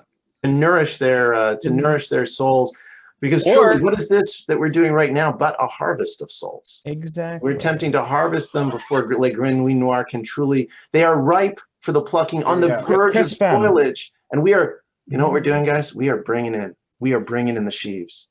Let us. Crespon knows the pears back in the village, right? The village is famous for its pears. You know, every one of us knows that you have to head out to the orchards and cut down the sickly and infirmed branches in order to make the others flourish and to bring health to the tree. So you trim away the dead and the rotten, and what you have left is a tree that is stronger and healthier than before. It is a reaping. Oh, good.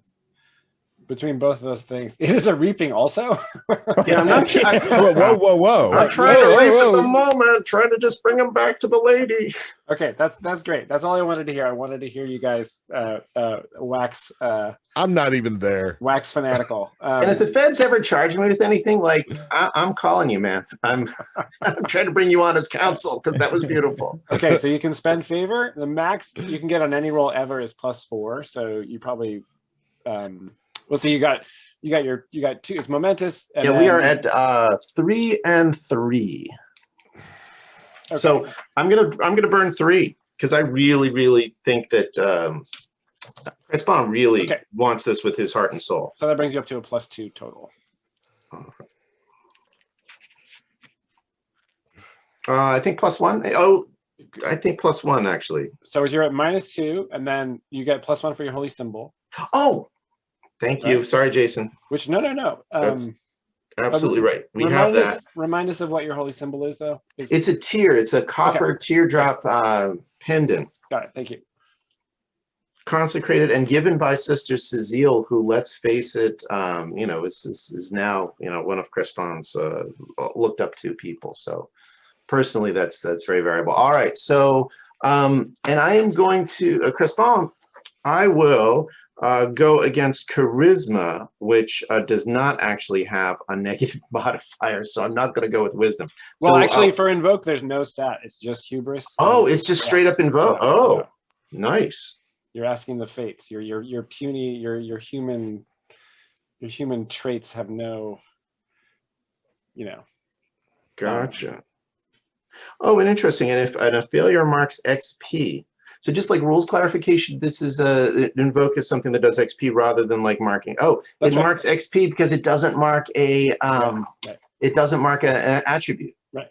Exactly. Rock on. All right. So 2 dice, 2d6. Let's see if we are able to bring these lost lambs back to the favor of the lady. All right, here we go. lost sheaves. Ooh, I think we have Ooh, nice. done it.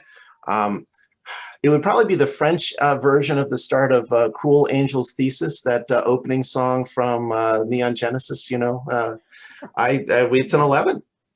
Wow. Wow. Have you seen the video of Napoleon singing Evangelion? Oh God, no. They used that. You know how it was going around Frederick Douglass in motion. They got a painting of Napoleon to put it in a deep fake to make it sing Evangelion, and then he sings Evangelion. Oh my God, I have my Googling homework assigned. Yes, sorry. All right, so an Tangent. 11. We'll hope the lady's light shines down upon these lovely lads. Okay, great. Yeah, so there's a you know how when you look out at a field in summertime during a thunderstorm, and if the clouds are really, really thick and the lights up above it, and like you can see those clouds, you can see the clouds kind of, the shadows of the clouds sweep across the field, and then there's those little kind of areas of light that come. Oh yeah. So it's actually the only person that notices this. You guys are all facing that thing, and it's actually Trude, you're so focused on the door that you can see out that open double door space into the estate beyond that, and there you see that glimmer of light. As Crespin begins to speak, that glimmer kind of moves across the dead grass outside, very, very swiftly. And then there's a moment where like the doorway itself, a little bit of sunlight kind of bleeds in that way. And then, so the things kind of, they sort of pause for a moment as Crespin begins speaking, and then, finishes his call to Donoviev. And then that sunlight spills down the chimney and sort of floods out from the fireplace, sort of lighting them up. And it's not like a really, really bright glow. It's just that it is that passing kind of patch of sunlight on a summer field kind of moment. And it kind of briefly bathes them. And they both sort of like stagger back, and then both just drop to the ground and collapse, just like Hennekan did. Gotcha. Yes. Dean. Any chance some of that light spills into the basement? Well, as you An can elaborate see, system of mirrors and silvered platters. Unfortunately, you stole all the mirrors and silvered platters, so they're not for us to use. he like looks in his bag and finds all the mirrors. Platter. Damn. No, but that is an opportune moment to cut back to Jaspar in the dark with the door locked. Okay. And this creature is, inches away. So Feet away. the door is locked. You say I can tell it's locked from, but so I'm just gonna quietly feel around there to see if A, it's a deadbolt that can be thrown, or B, there's a key in perhaps already in the lock that just needs to be turned. That is some wishful. Oh, lady, please. So you're all doing this with your grubby little fingers, right? Yeah, You're like just trying to like suss it out with your. just feeling around. Like you're going above the. If I had a whiteboard, it would. And I don't have a whiteboard, but I do have a piece of paper. I'm thinking your standard latch and thing, and there's a keyhole here, and maybe a deadbolt above. So like I grabbed a hold down here and tried to pull it towards me. Hold on, let me how do I get you to be the full? Pinning is not helping me here. In view, go to side-by-side speaker or standard. I think shouldn't I be able to just pin your I don't know, move pin? And I'm gonna but I can't see spotlight. my own. Okay. Okay, is it big? Yes. Okay. Well, it's not big, but I can see it. Yes. Okay. go Okay, ahead. so Keyhole I lock. assume this is the like Looks my good. thumb goes there, my hand goes there, Looks good. Yeah. and usually above that would be a keyhole, Yep. and perhaps above that would be either a deadbolt itself or some kind of knob to turn a deadbolt that is part of the door. Yeah. So there's no deadbolt. There's no deadbolt. Okay, You feel that, and you don't feel any key in the keyhole. but there is a keyhole? Yes.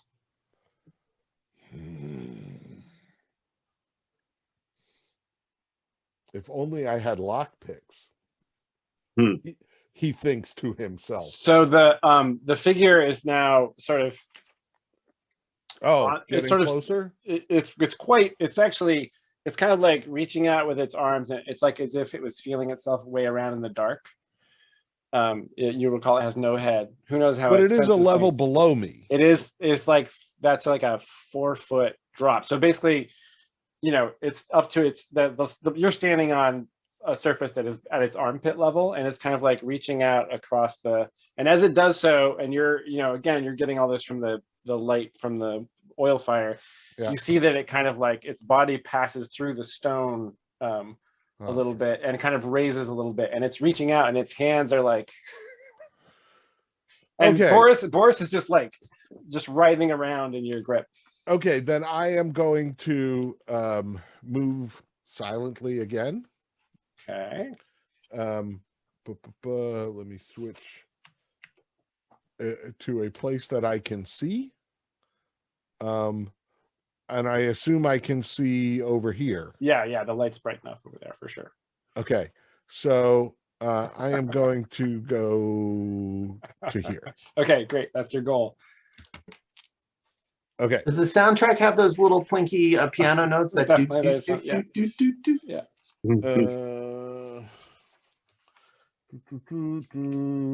There was a moment, I will say, the same moment when the light came down the chimney that the figure kind of like its body kind of turned in reaction to that, sensing that something happened elsewhere before it turned back to you. So that there was some response there. Okay. I'm sticking with my physical dice. Yes. Owlbear has betrayed you for the last time. An 11. 11. An 11. A 6 and a 5.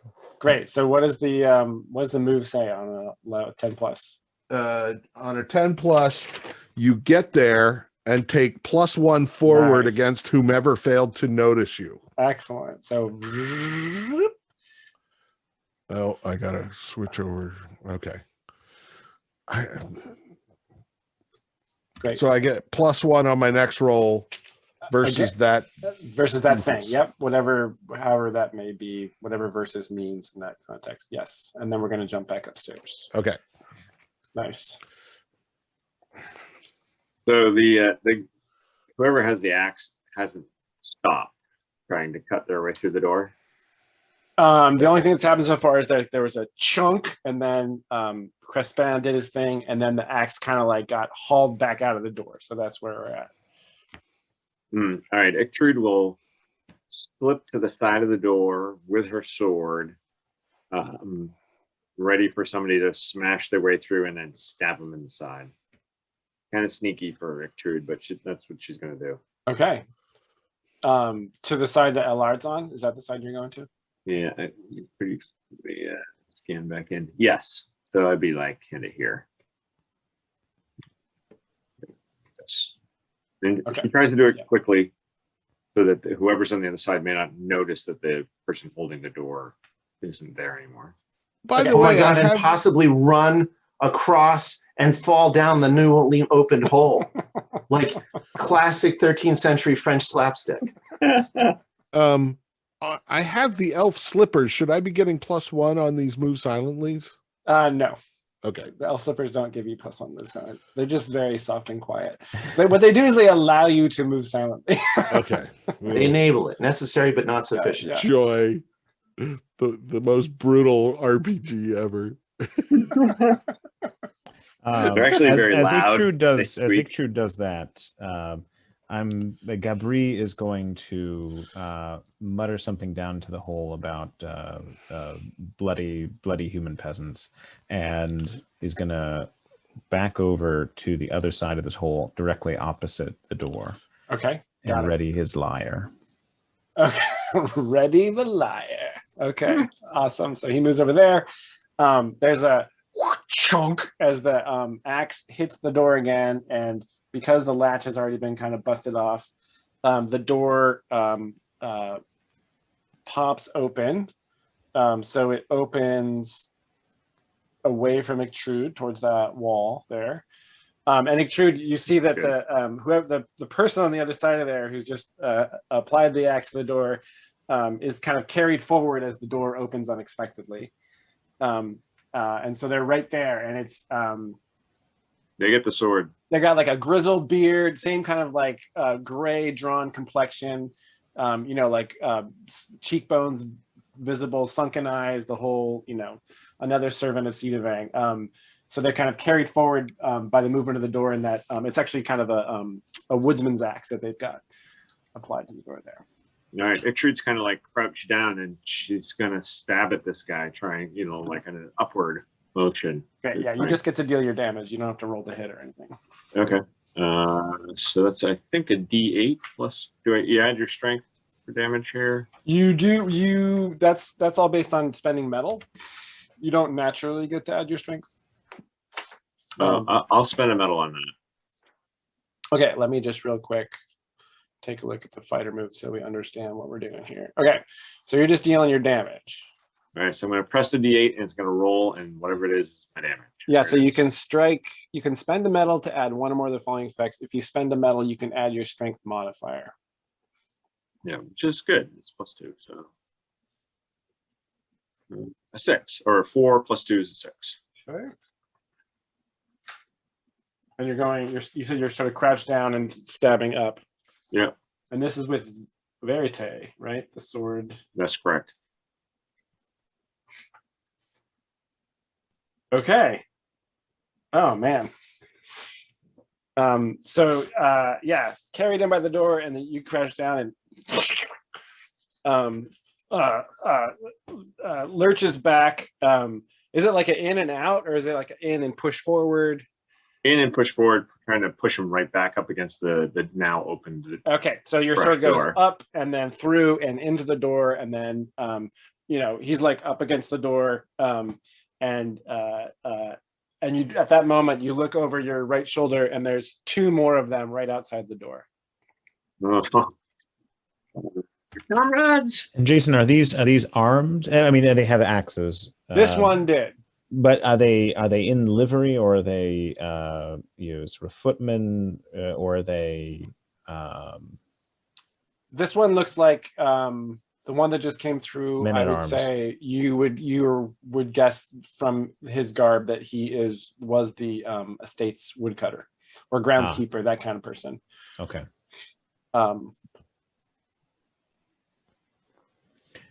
Is he still apparently alive? No. Okay. I mean, it's all happening in the moment, but Ictrude has a very clear sense. That's a lot of dudes. This one. Allard has opinions about that guy's topiary keeping, and they're not positive. One of those is dead. 2 of them are unconscious, where respond. Yeah. There are 2 here. Right, the ones in the room, but the ones in the hall, that's 3 or 4. Well, I killed one. Oh, okay. I killed the one that's kind of stuck in the wall there. Yeah.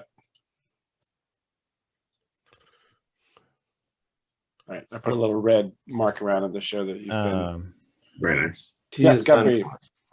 So Gabri will see Ictrude's amazing, stunning swordplay and tactics. Would Gabri, though, sense the others in the hallway, or is that? From your perspective, you can see from Ictrude's reaction and the fact that one is partway in the doorway, you know that there's more over there. Yeah. Ictrude, my lady, back away, back away. I'm not your lady, but I'll back away. It is a term of endearment. Okay. All right. I'm We're going putting to the wait. Spoonie in Spoonie Bard. Yeah. Do the others advancing into the room? So is there gonna be a wait and see kind of moment where you Yeah. watch to see what they do? Am I pushing past Allard to get out of to back away from the door? Is that what you're telling me to do, Gabri? To get out of the way of them coming in, right? You must. Okay. Yeah. So I'll step back here and shoulder to shoulder with these two. Okay. And is Allard doing anything, Kevin? Gabri's about to do their thing, and that's going to happen. I'm just wondering what Allard's state is. Allard's got the crossbow loaded. I would hope. Yep. It's loaded. Is that fair? The crossbow could be loaded. Yeah. Allard is against the wall. Certainly, when a large lady carrying a big heavy sword, and she's got to outweigh Allard by a demure amount, but there's no doubt who's going to win that arm wrestling match. Allard's creating some space for Ictrude, but has got the crossbow aimed at the likely doorway and is waiting to take his shot. Okay, great. Waiting for somebody to step through, and then the figure. And then, yeah, go ahead. Crispin Crispin has seen these guys,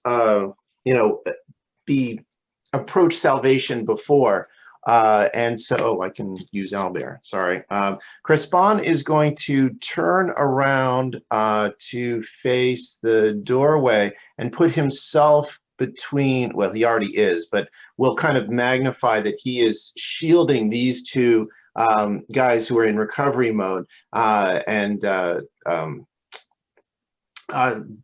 put the sensor away and ready the spear, while at the same time saying, salvation is available. You have only but to reach for it with your heart. You will not have these souls. They are saved, and you too can be saved. Great.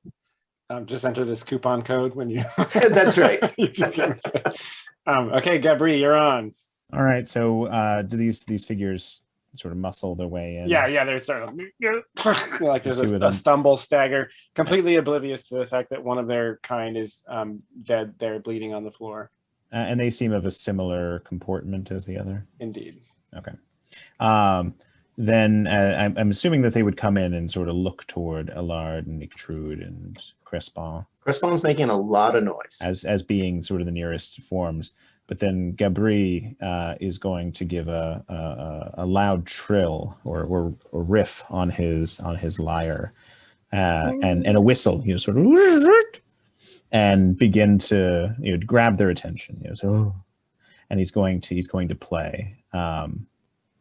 And so this is going to be an insulting song that he's going to play.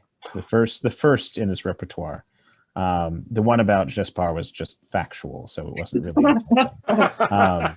So he's going to play an insulting song to the audience of fellows coming through. Okay, great. So I assume shall I sing, and then we'll see how they receive it. Just before he does that, I would like to, as long as the headless guy is not coming at me, I would like to take the time to brood in silence and plot my next move. Well, it's not going to be silent. Silence. It's not going to be silent very soon. Well, it's my silence, isn't it? As long as I just sit in the dark and go. This is interesting. You know what? I'm going to let you roll for that, Dean. I'm going to let you roll wisdom. No, he's good at wisdom. He is good at wisdom. I am good at wisdom. To hold your shit together while you're being pursued in the dark by a specter. And Gabri's about to. I think you totally can do it, but you're gonna have to focus. So you can totally do that with a wisdom roll. 12 plus 2, man, 14. So goddamn focused. Yeah, in the basement. You've achieved, Yeah. So you recover all your cunning. Gabri. All right. Let's go. So give the whistle, get their attention, and begin to play. Slimy, slangy servants of foul old Cedar Vang, dripping with foul liquor from long and yellowed fangs. interrupting peace and frightening the meek, and you will never find the salvation that you seek. Ooh. Cry, cry, you spirits of decay. Cry, cry as your soul and waistcoats fray. Your future is maligned and your poor souls are consigned to a burbling and a croaking that will haunt your dying day. So, insulting. Wow. That's pretty amazing, dude. Yeah. Wow. I got a tear in my eye. You were born to be a bard. Most play enough excellent. cards. Well, Like, let's I'm see if not they- sure let's which see if I they paid prefer, the attention. idea that he's got a whole bunch of little guys on note cards ready for the right one, or that he's just like, it just comes to him. You know, Just the ad hoc, wisdom of yeah. the muses is just right there for him to tap. You know, the others were gonna get a face full of this too. So if it was a big party, then let it be it. But yeah, I'll take these two. Okay, so All that right, let's is see. 2 art, right? Yep, that's 'Cause 2 art. It's every listener within your shot, Yep. and your effect is insulting. And in And fact, it's insulting. So indifferent or hostile listeners turn all their attention to me. yeah, Oh, God, that seems dangerous. well, So you'll let's see. note his tactical positioning. Oh, yeah, that's And that's Oh, not God. good. But I do have a special move to regain myself. When you perform and roll a 9 or less, you may spend 1 art to ignore and roll again. oh, And so I do have enough art, thankfully, to do that. And let's see, fingers crossed. Oh, no worse. You got worse. How'd They you roll don't. a They don't one? care. They really don't care. Don't you roll 2d6? Oh, is it two? It's 2d6. It's Oh, okay. I From was the like, how top. did he roll a 1? From the top. from the I'm top. pretty- All right. I'm All pretty right. sure Put them in the Dean- tray and reroll. Dean's rolling 3d6 and Bob's rolling 1d6. 1d6. So I got a 5 plus a 1, so a 6. I That's could your get it to a first roll. 7. I don't know if it. Oh, and that's my first roll. Okay, thank Yeah. you, Rob. See, Rob's got my back here. And surely a +1 for the extemporaneous amazement. I mean, that is. And then a 7. No so now kidding. I'm at a 7. And actually, at a 7, the full effect applies because you only chose 1 effect. Yeah. Oh, yeah. Well, sorry. Phew. And so wait, that was by burning a luck. You got it to a 7. Yes. Is that right? Okay. What's your luck at right now? My luck is at 4. What? Well, he's been rolling 1d6 for like. I know for 6 Lord months. knows how many. So he had to burn luck to get to 7. Okay, so you start. You hit the first chord on that lyre, and they turn towards you, and then yeah, exactly. That's exactly the response. And then you keep singing, and there's like a. Ah! Ah! Once they take in the words and they realize what you're actually saying to them, they start staggering in your direction. Excellent. Right into the hole. And the first one, he steps at the edge of the. Great. Now they're my problem. They are. And It actually, seemed like a good idea two from the birds. first floor. 2 birds, 1 stone. so the first one steps when it gets close to the edge. More of the wood kind of gives way, and it just tips and goes down. And then the second one, without even noticing that the first one went down, kind of like follows it right into the hole. So both of them took a dive, and roll 1d6 for each, please. All right. Only 1d6. So let's put it in the Yes, tray and only then let's give it a roll. So a 1. I'm getting Okay. all my 1s out of Okay. here. And then, sorry. Put it in the tray. Give it a roll. A 4. So Jaspar, you hear this song, you've done it, you focused, you're like, shit, debris starting, and you maintain your focus. You can't pay attention to the bard. You're just in your little zone, and you gather your, you plot your next move, and then there's like a bump or a curse splash, and one figure falls, and then swiftly followed by another one that lands on top of the first figure. So now they're both down there, and when they do that, the specter at the opposite side of the room for you kind of like sweeps around sort of in their general direction. sort of faces their position. Okay. Did he Still get a Wilhelm oblivious. scream? What's that? Yeah. Was there a Wilhelm on the way down?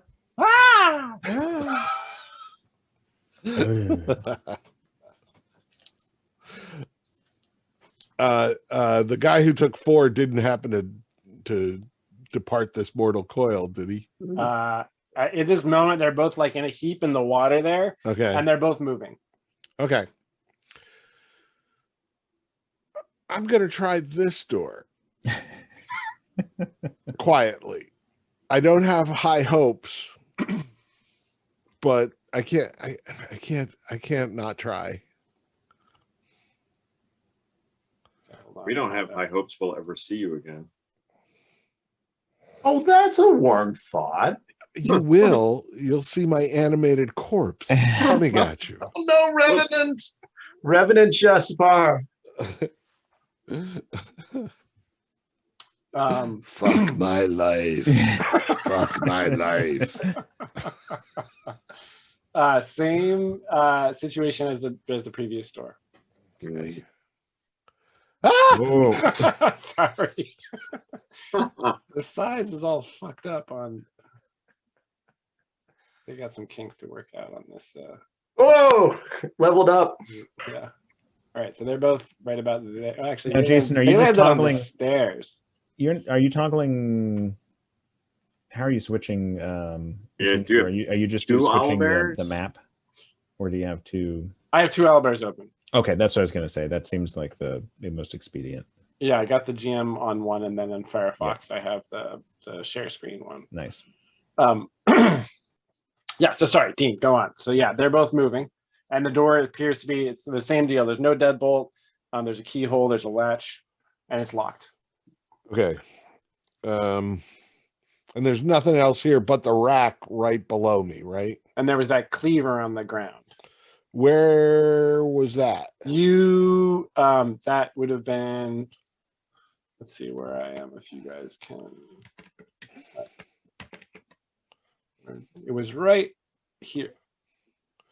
Near Oh that man, I could have picked it up as if I you was if you walking wanted to, by. we could totally say you grabbed it. I mean, you were aware of its presence, and Jespar the thief in that room well, I don't know, Boris in one hand, lantern in the other. Well, lantern hand is free, kind of. I guess I would have made you stop there. Yeah, on your move silently roll. Yeah. It's kind of bullshit. Okay. So the skeleton on the rack, is it missing its head? Yes. Okay. The theme here. Okay, so I'm gonna dig out a bottle of oil from my sack, my backpack, Okay. what have you. You got one in there? I have 2 of them. Oh, that's right. You got it when you were in town. Yes. And I am gonna fashion a Molotov cocktail. You're gonna take a moment to, while you're holding your dog quiet, Yeah. you're gonna set your lantern down. I'm gonna set my lantern down. I'm gonna set my crossbow down. Okay. Dig around in my pack, get my bottle of oil. Okay. Fuck the Molotov cocktail. I'll just start pouring oil. Let me switch to Albert. Alt tab. There we go. I'll start pouring oil on the rack. Okay. Okay. Cool. So from up, you're just kind of like sort of sprinkling it around on the skeleton there. yeah, Okay. as quietly as I possibly Yeah. can.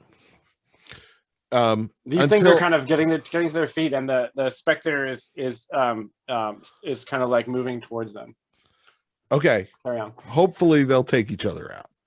But once I get one of my uses of oil poured,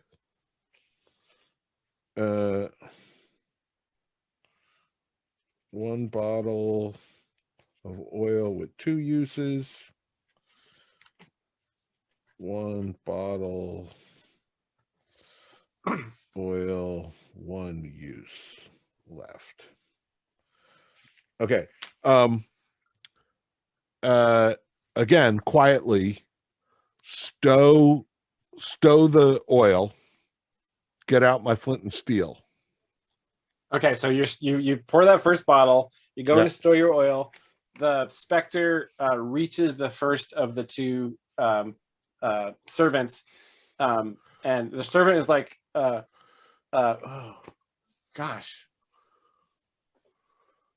The servant actually drops to one knee on the stairs. There's a moment of recognition. The servant, you just from the body language, you see the servant kind of recognizes this figure and drops to one knee and bows its head. Mm-hmm. The other one is still kind of flailing around in the water. It hasn't gotten up yet. And the specter reaches down with both hands onto the head of the servant with its head down, and puts both hands on its head.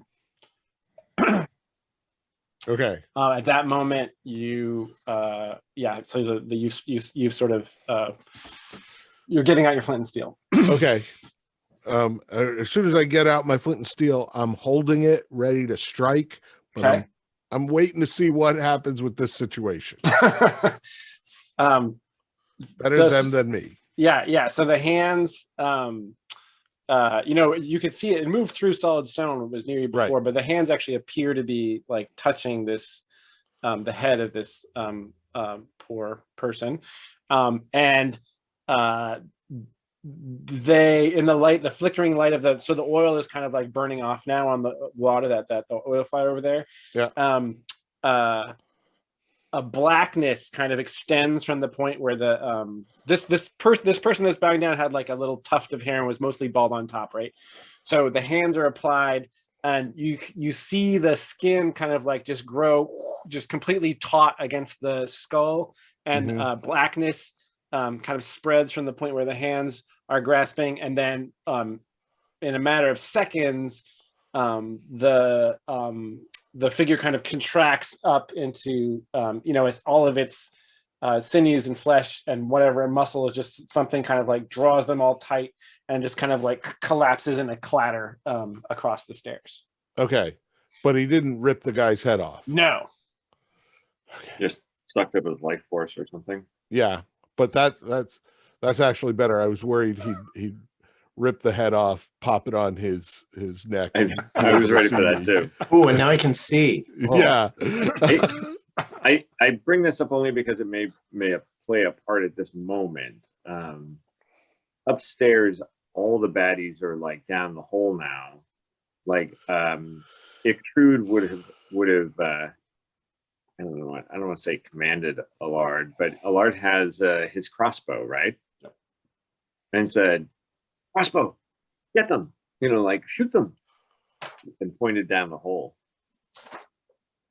Yeah, I'm gonna wait and see how this plays out and make sure that I'm still staying still and as quiet as I possibly can. Okay.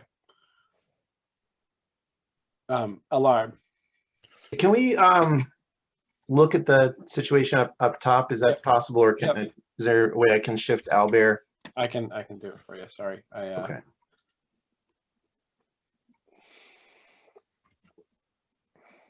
There we are. Zoom in.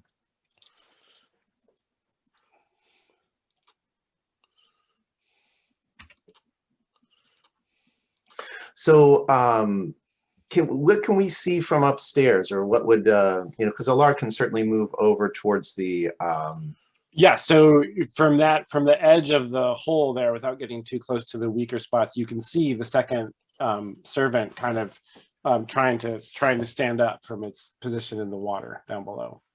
Gotcha. So I think Allard probably would. So all the dramas down there, those guys both dropped. I suspect that Crespin's attention would now be down the hole, and that he could see fairly well. In response to Ictrude, Allard will move over here to see if he can get an angle on any of that. Yeah. And upon seeing the situation downstairs where the one guy's getting eaten, spiritually anyway, and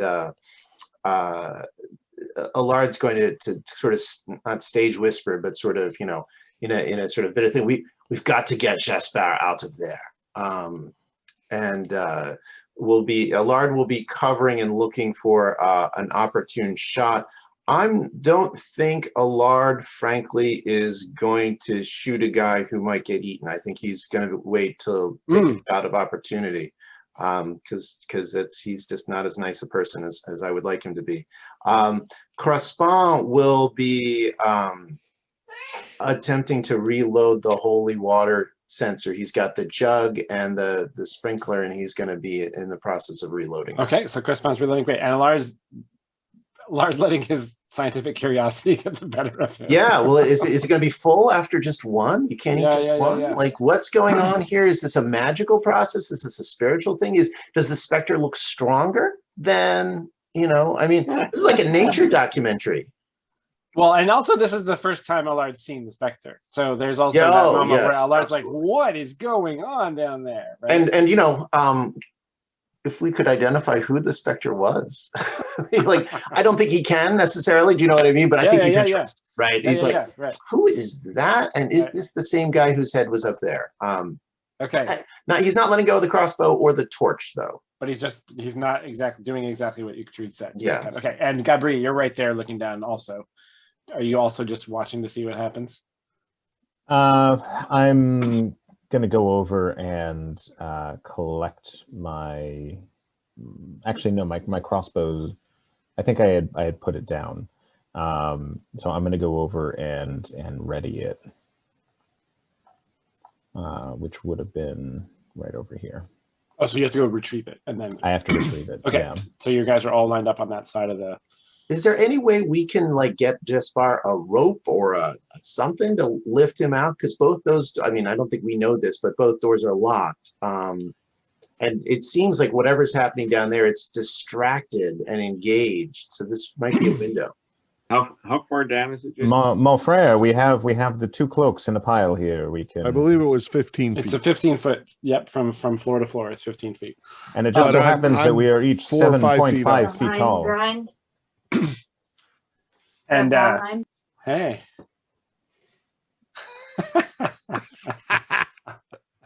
All right, so Gabri, you've got your crossbow. Allard, you're looking down there. The other figure, the other servant, Jaspar is in the dark, holding Boris's mouth shut. The other figure finally sort of staggers to its feet, and this one is a woman. Allard's gonna guess possibly a maid servant from the kind of even though her gown is very soiled, you can sort of tell from the way from the style of it that it's that kind of role that she had in the manor. She still has her hair is held up in you know, one of those kind of hair nets, one of those woven things, and you know, there's like a sloppy bun that's falling apart from she hasn't been taking good care of herself. And she sees the headless figure as well, and then sort of takes a step back. And in doing that, when she does that, the specter moves forwards to her and then stops. So they're standing about 4 feet away from each other, and they're, you know, so she's standing in like inch-deep water, surrounded by debris from the collapsed floor up above. And there's the fire from the torch that Allard's got up there. And she also drops to one knee and bows her head in a gesture of obeisance. Is that how you say that? Obeisance. And Allard realizes instantly that she is bowing to Lord Leget. Lord Leget. Like no one else would command that immediate. Oh my! And of course, Jaspar is aware of the class consciousness here. I mean, you know, come see the oppression inherent in the system, right? Hey. The upper class literally feeds on the flesh and the souls of the proletariat. If only we had used collective bargaining. Yes. This may be your radicalization. If the two of them together had approached him at the same time instead of separately, That's how they things get may you, have man. gone differently. That's There how had been they get you. solidarity among the proletariat. They could have together No. They seized the means of yeah, production. keep everybody isolated. And the same thing happens. He steps, there's a moment where he sort of headlessly recognizes her posture, steps forward, places both hands on her head, and then in a moment, there's just a clatter of bones and soiled gown in the water. Ugh. It's fair to say that anybody that has any conscience whatsoever is horrified by the thing. Yeah. How does Jaspar feel about this? Well, Internally? so I was hoping that he would be blind and be entirely T-Rex like, dependent on sound. That doesn't seem to be the case. Maybe it's still the case. They kind of made a big racket and he went towards them, and I'm hoping that as long as that he doesn't have some kind of life sense, you know, that he can't just smell me or some shit because he doesn't have a nose, right? So the minute he turns towards me, I am gonna light this shit up. Okay. Well, let's say the second. Okay. So everybody is in position upstairs. Yeah. I've got Crespon. Actually, can we retrospectively go back a little bit? Because I feel like having watched the first guy get eaten, I think Crespon is actually going to be overwhelmed and just, you know, horrified and sad. He's probably crying, and he is putting the jug of holy water down and the censer. He's taken his spear out and is actually dropped to his belly, and is going to lower the spear down, and is going, "Extrude, grab me! We have to get him out!" And is sort of gasping, sobbing, so overwhelmed. So he's actually going to lean in as much as he can, without going down, and hold that spear down, not the pointy end, so that maybe Jaspar could get to it. Okay, so that's quite near the specter, but obviously you're not going to try to like hit the specter or anything. No, right? no intent. You know, the goal is to give Jaspar a way up, and I think the fantasy is that Ictrude might be able to hold on to Crespon's like feet, so he could maybe dangle a little bit, and because 15 feet, even, you know, arms plus spear, it's going to be a little bit of a jump. Yeah. So Ictrude, do you? Yeah, Ictrude does. She does not hesitate. Okay. She quickly grabs his ankles and over the side he goes. So Jaspar, you see the end of the spear come down from above, and you hear the muffled sound of that exchange, and the specter has, you know, just turned vaguely in your, sort of turns in your direction, your general direction, not like zeroing in on you, but turns towards Jaspar. And then the spear comes down and there's those sounds from above, and then the figure turns, and if it had a head, it would be looking up, but it turns and sort of responds to Crespon's action. So it's not coming towards you yet. Okay. Fuck it. I strike the spark on the oil, and mutter to myself, "Burn, you headless bastard!"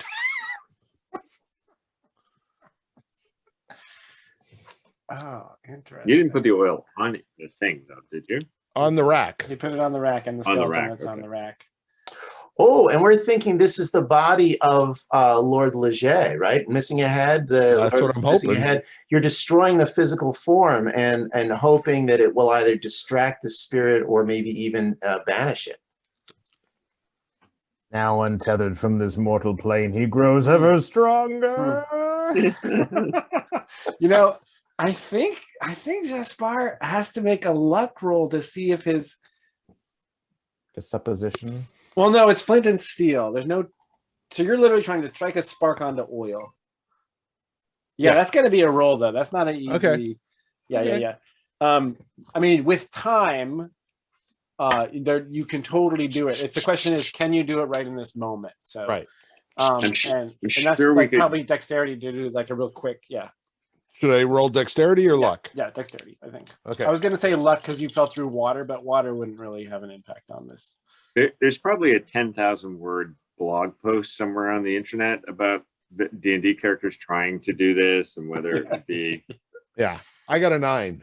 You got a 9. I'm hot tonight. Yeah, so I'm gonna say that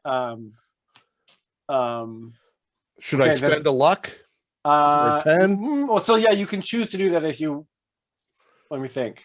Or should I think the cunning? cost is you have to spend the luck before you know what the. Okay. Well, Oh, then it's a 9. Okay, the flint breaks on that last strike, and the pieces fly out of your hand, and then the spark hits the oil and ignites. So your flint is your little piece of flint is gone. Okay. And the skeleton lights up. The figure was just starting to actually rise up towards Crespin. Yeah. With its hands kind of outstretched. The flames go up. It spins toward you. Oh, man. And you see through its form, you see its its ghostly skeleton lights up inside of it. Right. So you see the kind of orange outline of its rib cage, and it's everything inside Oh, of it now kind it's of a lights up. flaming specter coming at me. And it's kind of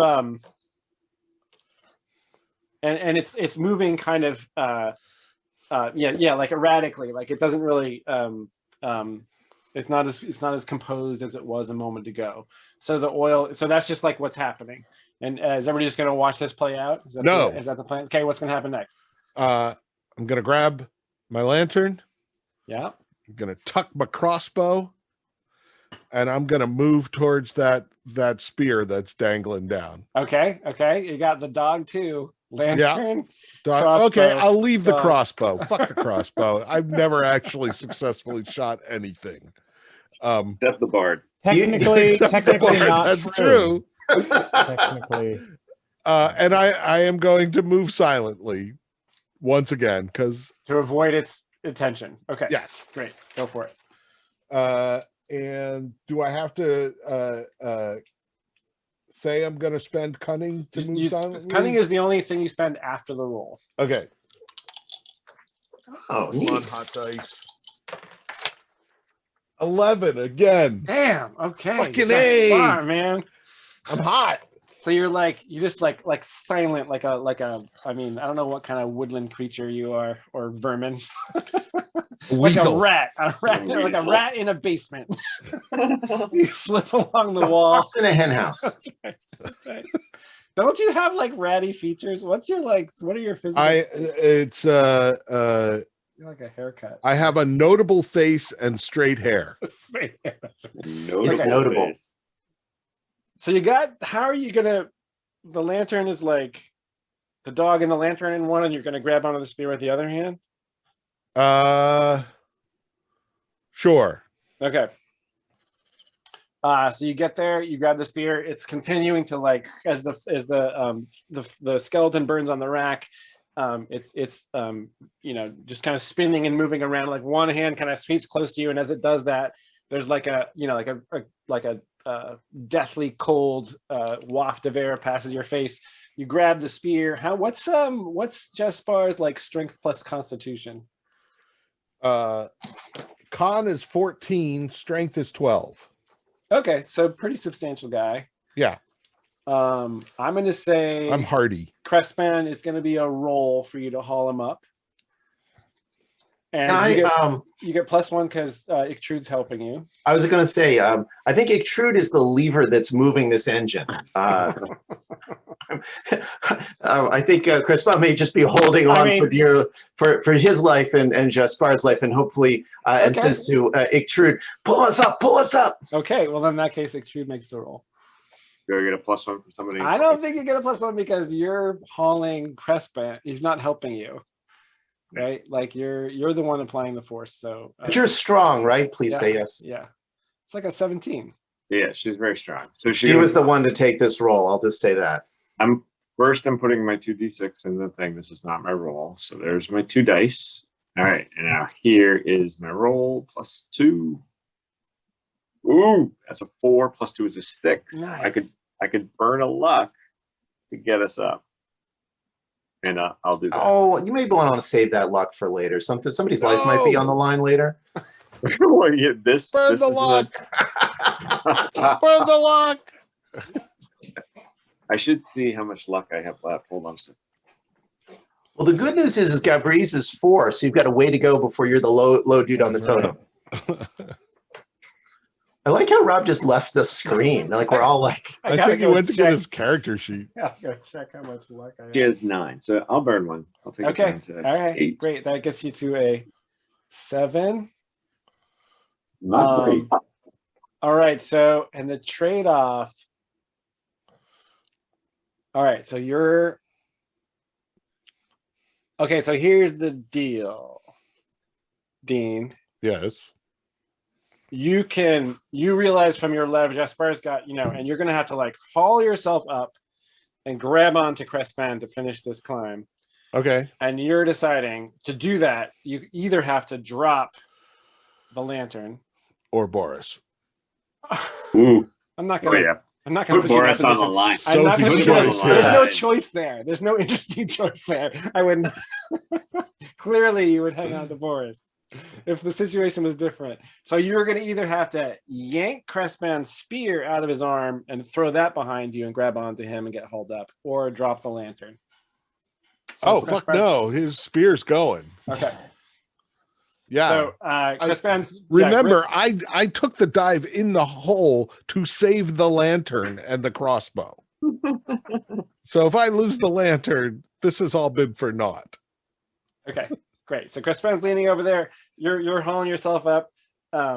Maybe it's like you go to grab the next thing and you clonk Crestband in the head with your lantern, and like that makes him lose a grip a little bit. And then you pull the spear out of his arm, leave it behind you, and you climb up over him onto the floor of the ground floor. Sorry. Bree mutters again an oath to bloody human peasants. And what is happening with the specter? The Lord. So are you guys like peering over the edge? So let's see. Crespon I'm not. is hauling as much and is pulling Jaspar up. And frankly, a spear is a small price to pay for a soul delivered from the lady. Absolutely. And I don't know how you feel about this, Jaspar, but Crespon might actually give you a hug. Like he's pretty overwrought by this, this was horrible. This soul eating business. Yeah, there's the horrible thing that Jaspar would say right off the top, but I'm being recorded and I don't want to say the horrible thing. All right. We can just imagine. Yeah, no, I've got a choice of phrases actually. Very easily, But yeah, he backs away and he's like, whatever, dude. Gabri? So we don't get the full kiss on both cheeks is what I'm getting at. No. There's a physical recoiling. Gotcha. Now He it's recoils Shrewd on and the staggers other hand. back over the hole. We have made ourselves aware to the current and the past lords of this place. We must away from here. And I still say we strike at Seat of Egg himself. His tower is there. His seat of power. We go now. Well, Crude will open up or go through the door. Did I kill that thing? Somebody tell me. Mean, Okay, so that's what Just Bar said. Yeah, You guys Just are Bar Bard is married. has been asking, watching is the it whole dead? time and has frankly not been looking at the rescue, but just watching the. Okay. Everybody else is over near the door. Everybody else is leaving the room. Allard remains. Transfixed. You Yeah. got to put me back on this map, Jason, because I ain't here. Oh, because you ain't. Oh, I'm still in the basement. You're down below. All right. Gotta get to But the dice are hot tonight. I switched to the metal. We And gotta the put you regular. back in the owl bear. Or you need a dice camera. I need to see these hot dice. I need to Hey, I rolled a 3 at the beginning. Yeah, that was an awful moment. Not really. Trude, we cannot leave these poor servants incapacitated in this space. We must attend to them and these souls that have been rescued from the lady. We must at least try to get them to the outside so they can make their way back. I was gonna throw you my manacles. You could clap them in irons. Oh, they're not victim. They're victims. They're not perpetrators. These guys have been, ensorcelled, and the lady's grace has broken Stidavang and Le Grenouille Noir's hold upon them. Like our dear colleague before, we must try to at least get them to the door, and hopefully they'll be able to help each other stumble down the mountain. Ictrude picks up the axe that nearly killed her and kind of gives you a look. Like, you might not be entirely right this time. But if you want me to throw them out, if they're truly unconscious, like, she'll walk over and look at them. Are they not moving, Jason? They are not. They're breathing. They're not moving. So you're doing that. Allard is focused on the hole, and Allard, you see the light flicker away from its bones. You see its internal skeleton goes dark again, and it kind of there's like a maybe a little kind of dusting of what looks like ash maybe falls out of its form, and then it starts to rise up. Rise up? Yeah. Like Hamilton? And we should probably wrap on the image of the Lord Leget rising up out of the basement. Yeah. Okay. That sounds good. Allard is definitely going to let his colleagues know. It comes, the Lord arises. I still have a loaded crossbow, so let's hope I don't throw away my shot. Nice. Well done. Thank you. Very nice. You gotta go check on that term paper. I'm jealous. I'm jealous there's work being done at your house. We all got our things. All right, yeah. So the headless form kind of rises up. Jaspar says, "Oh fuck," and we'll call it there. Beautiful. Perfect. All right, and you guys actually do get to wrap up and get XP this time. Oh yeah. Second half of a 2-part episode. Yay! Fighters, mark XP if you solved the problem with physical prowess. Yeah, true, I think so. you sure did. You hit a dude and he stopped moving. That's a fighter success. I had to pull 2 people out of a hole. That would be really hard to do. Let me just say. Yeah, It'd be really hard to do. You're gonna feel that tomorrow. Yes. Because I don't think you stretched beforehand. Thieves, mark XP if you solve the problem with stealth or trickery. Jaspar for sure. Hells yeah. All kinds of running around in the dark. Allard, I don't think so. I'll be honest. Okay. Allard was sort of poised to strike and never actually struck. Cleric, mark XP if you acted according to your cause. Oh my god. Yeah. Damn, 2 this time. We What really was need that? to get. Yeah, no, we rescued 2 dudes. We got it. Yeah. Well, I mean, they're not out of the woods yet. No, but we got at least a chance. And I'm thrilled that Crispin is thrilled to actually like save these guys. Do you know what I mean? Like it's super meaningful for him to bring these souls out from the darkness rather than just shanking them. Yeah, like redemption. They're getting it. Bard, I forget what yours is. It's like memorable performance, right? Yes. Was there a memorable performance? Yes, please. XP for that. Traits, Jaspar. What traits you got? Boastful, lewd, and loyal. You held on to that dog. I held on to that I dog. held on to that lantern. The dog's attached to him. Yeah, that's right. To the crossbow and to the lantern. Somebody's The- going to the need dog crossbow's down therapy when there. this is all over. Yeah. Gabri's traits. Yeah, gregarious and snobbish. Didn't really get much of a chance. Yeah. to- I did hear Yeah, a that- one-liner about these disgusting peasants. Yeah, Bloody I thought peasants. that- Oh, okay. He was All trying right. to. Also- No, There we go. I heard that You get stuff. it. Okay. You got it. The unsaid thing over the hug was quite lewd, by the way. I am speaking of dorsolateral prefrontal cortex. Yours is working, and thank you. Crispin and Allard traits. For Crispin, pious and enthusiastic, I think both of those Yeah, absolutely. absolutely.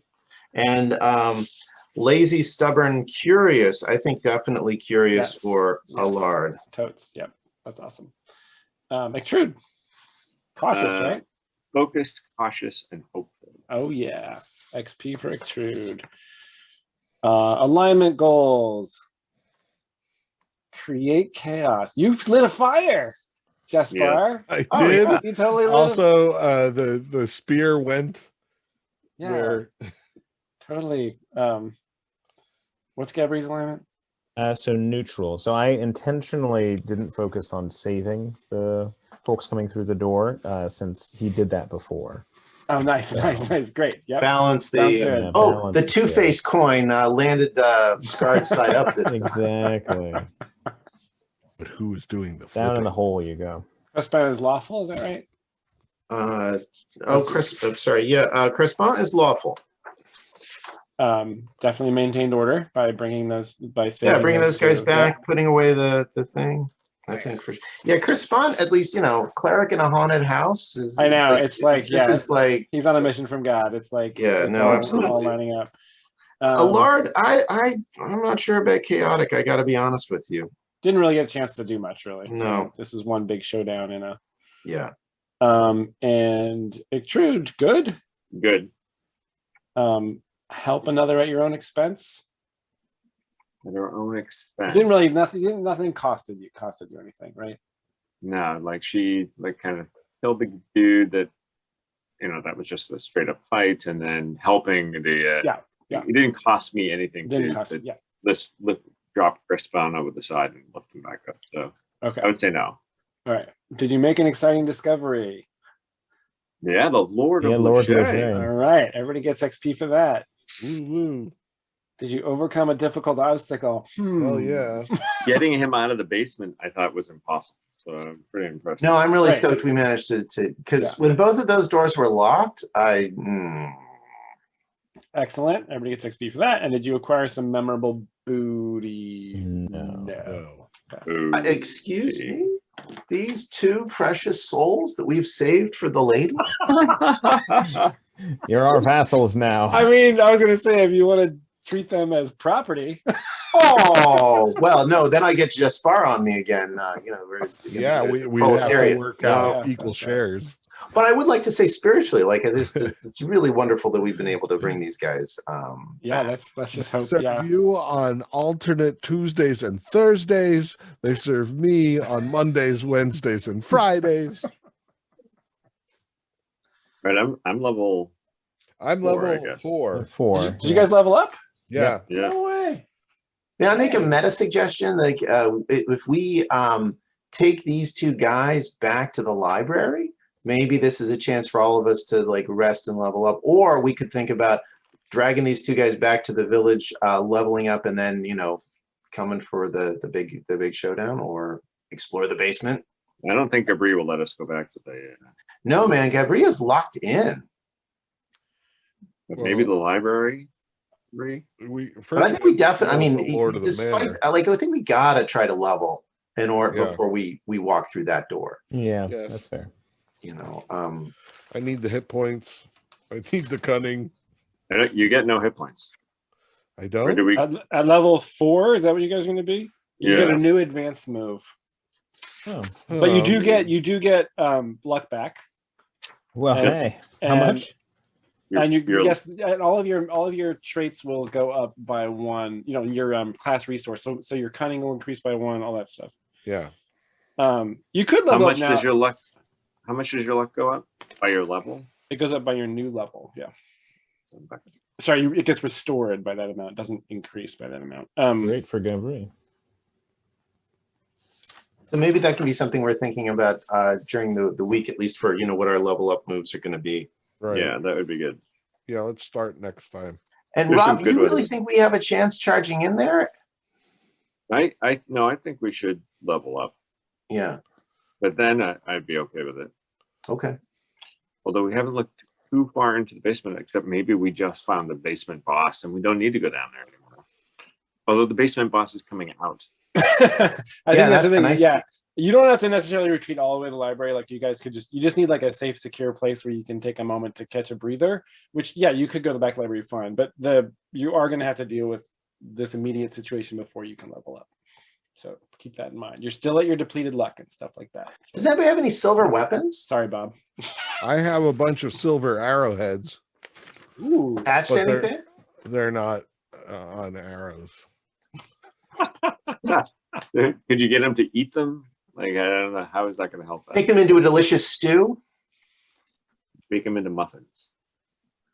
Gosh, you it's gotta- worth you it for gotta, us to like- run back and grab that head off the table. Is that even his head? Because we could go It's- grab the yeah. head and then like give him a noogie, to, you know, as a way to like dissuade his approach. taunt him. I don't know. I thought burning a skeleton would That was badass. get him, That was really. That was super badass.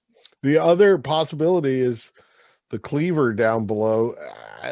But that it doesn't seem like, you know, use the cleaver that chopped off his head would do anything to a ghost.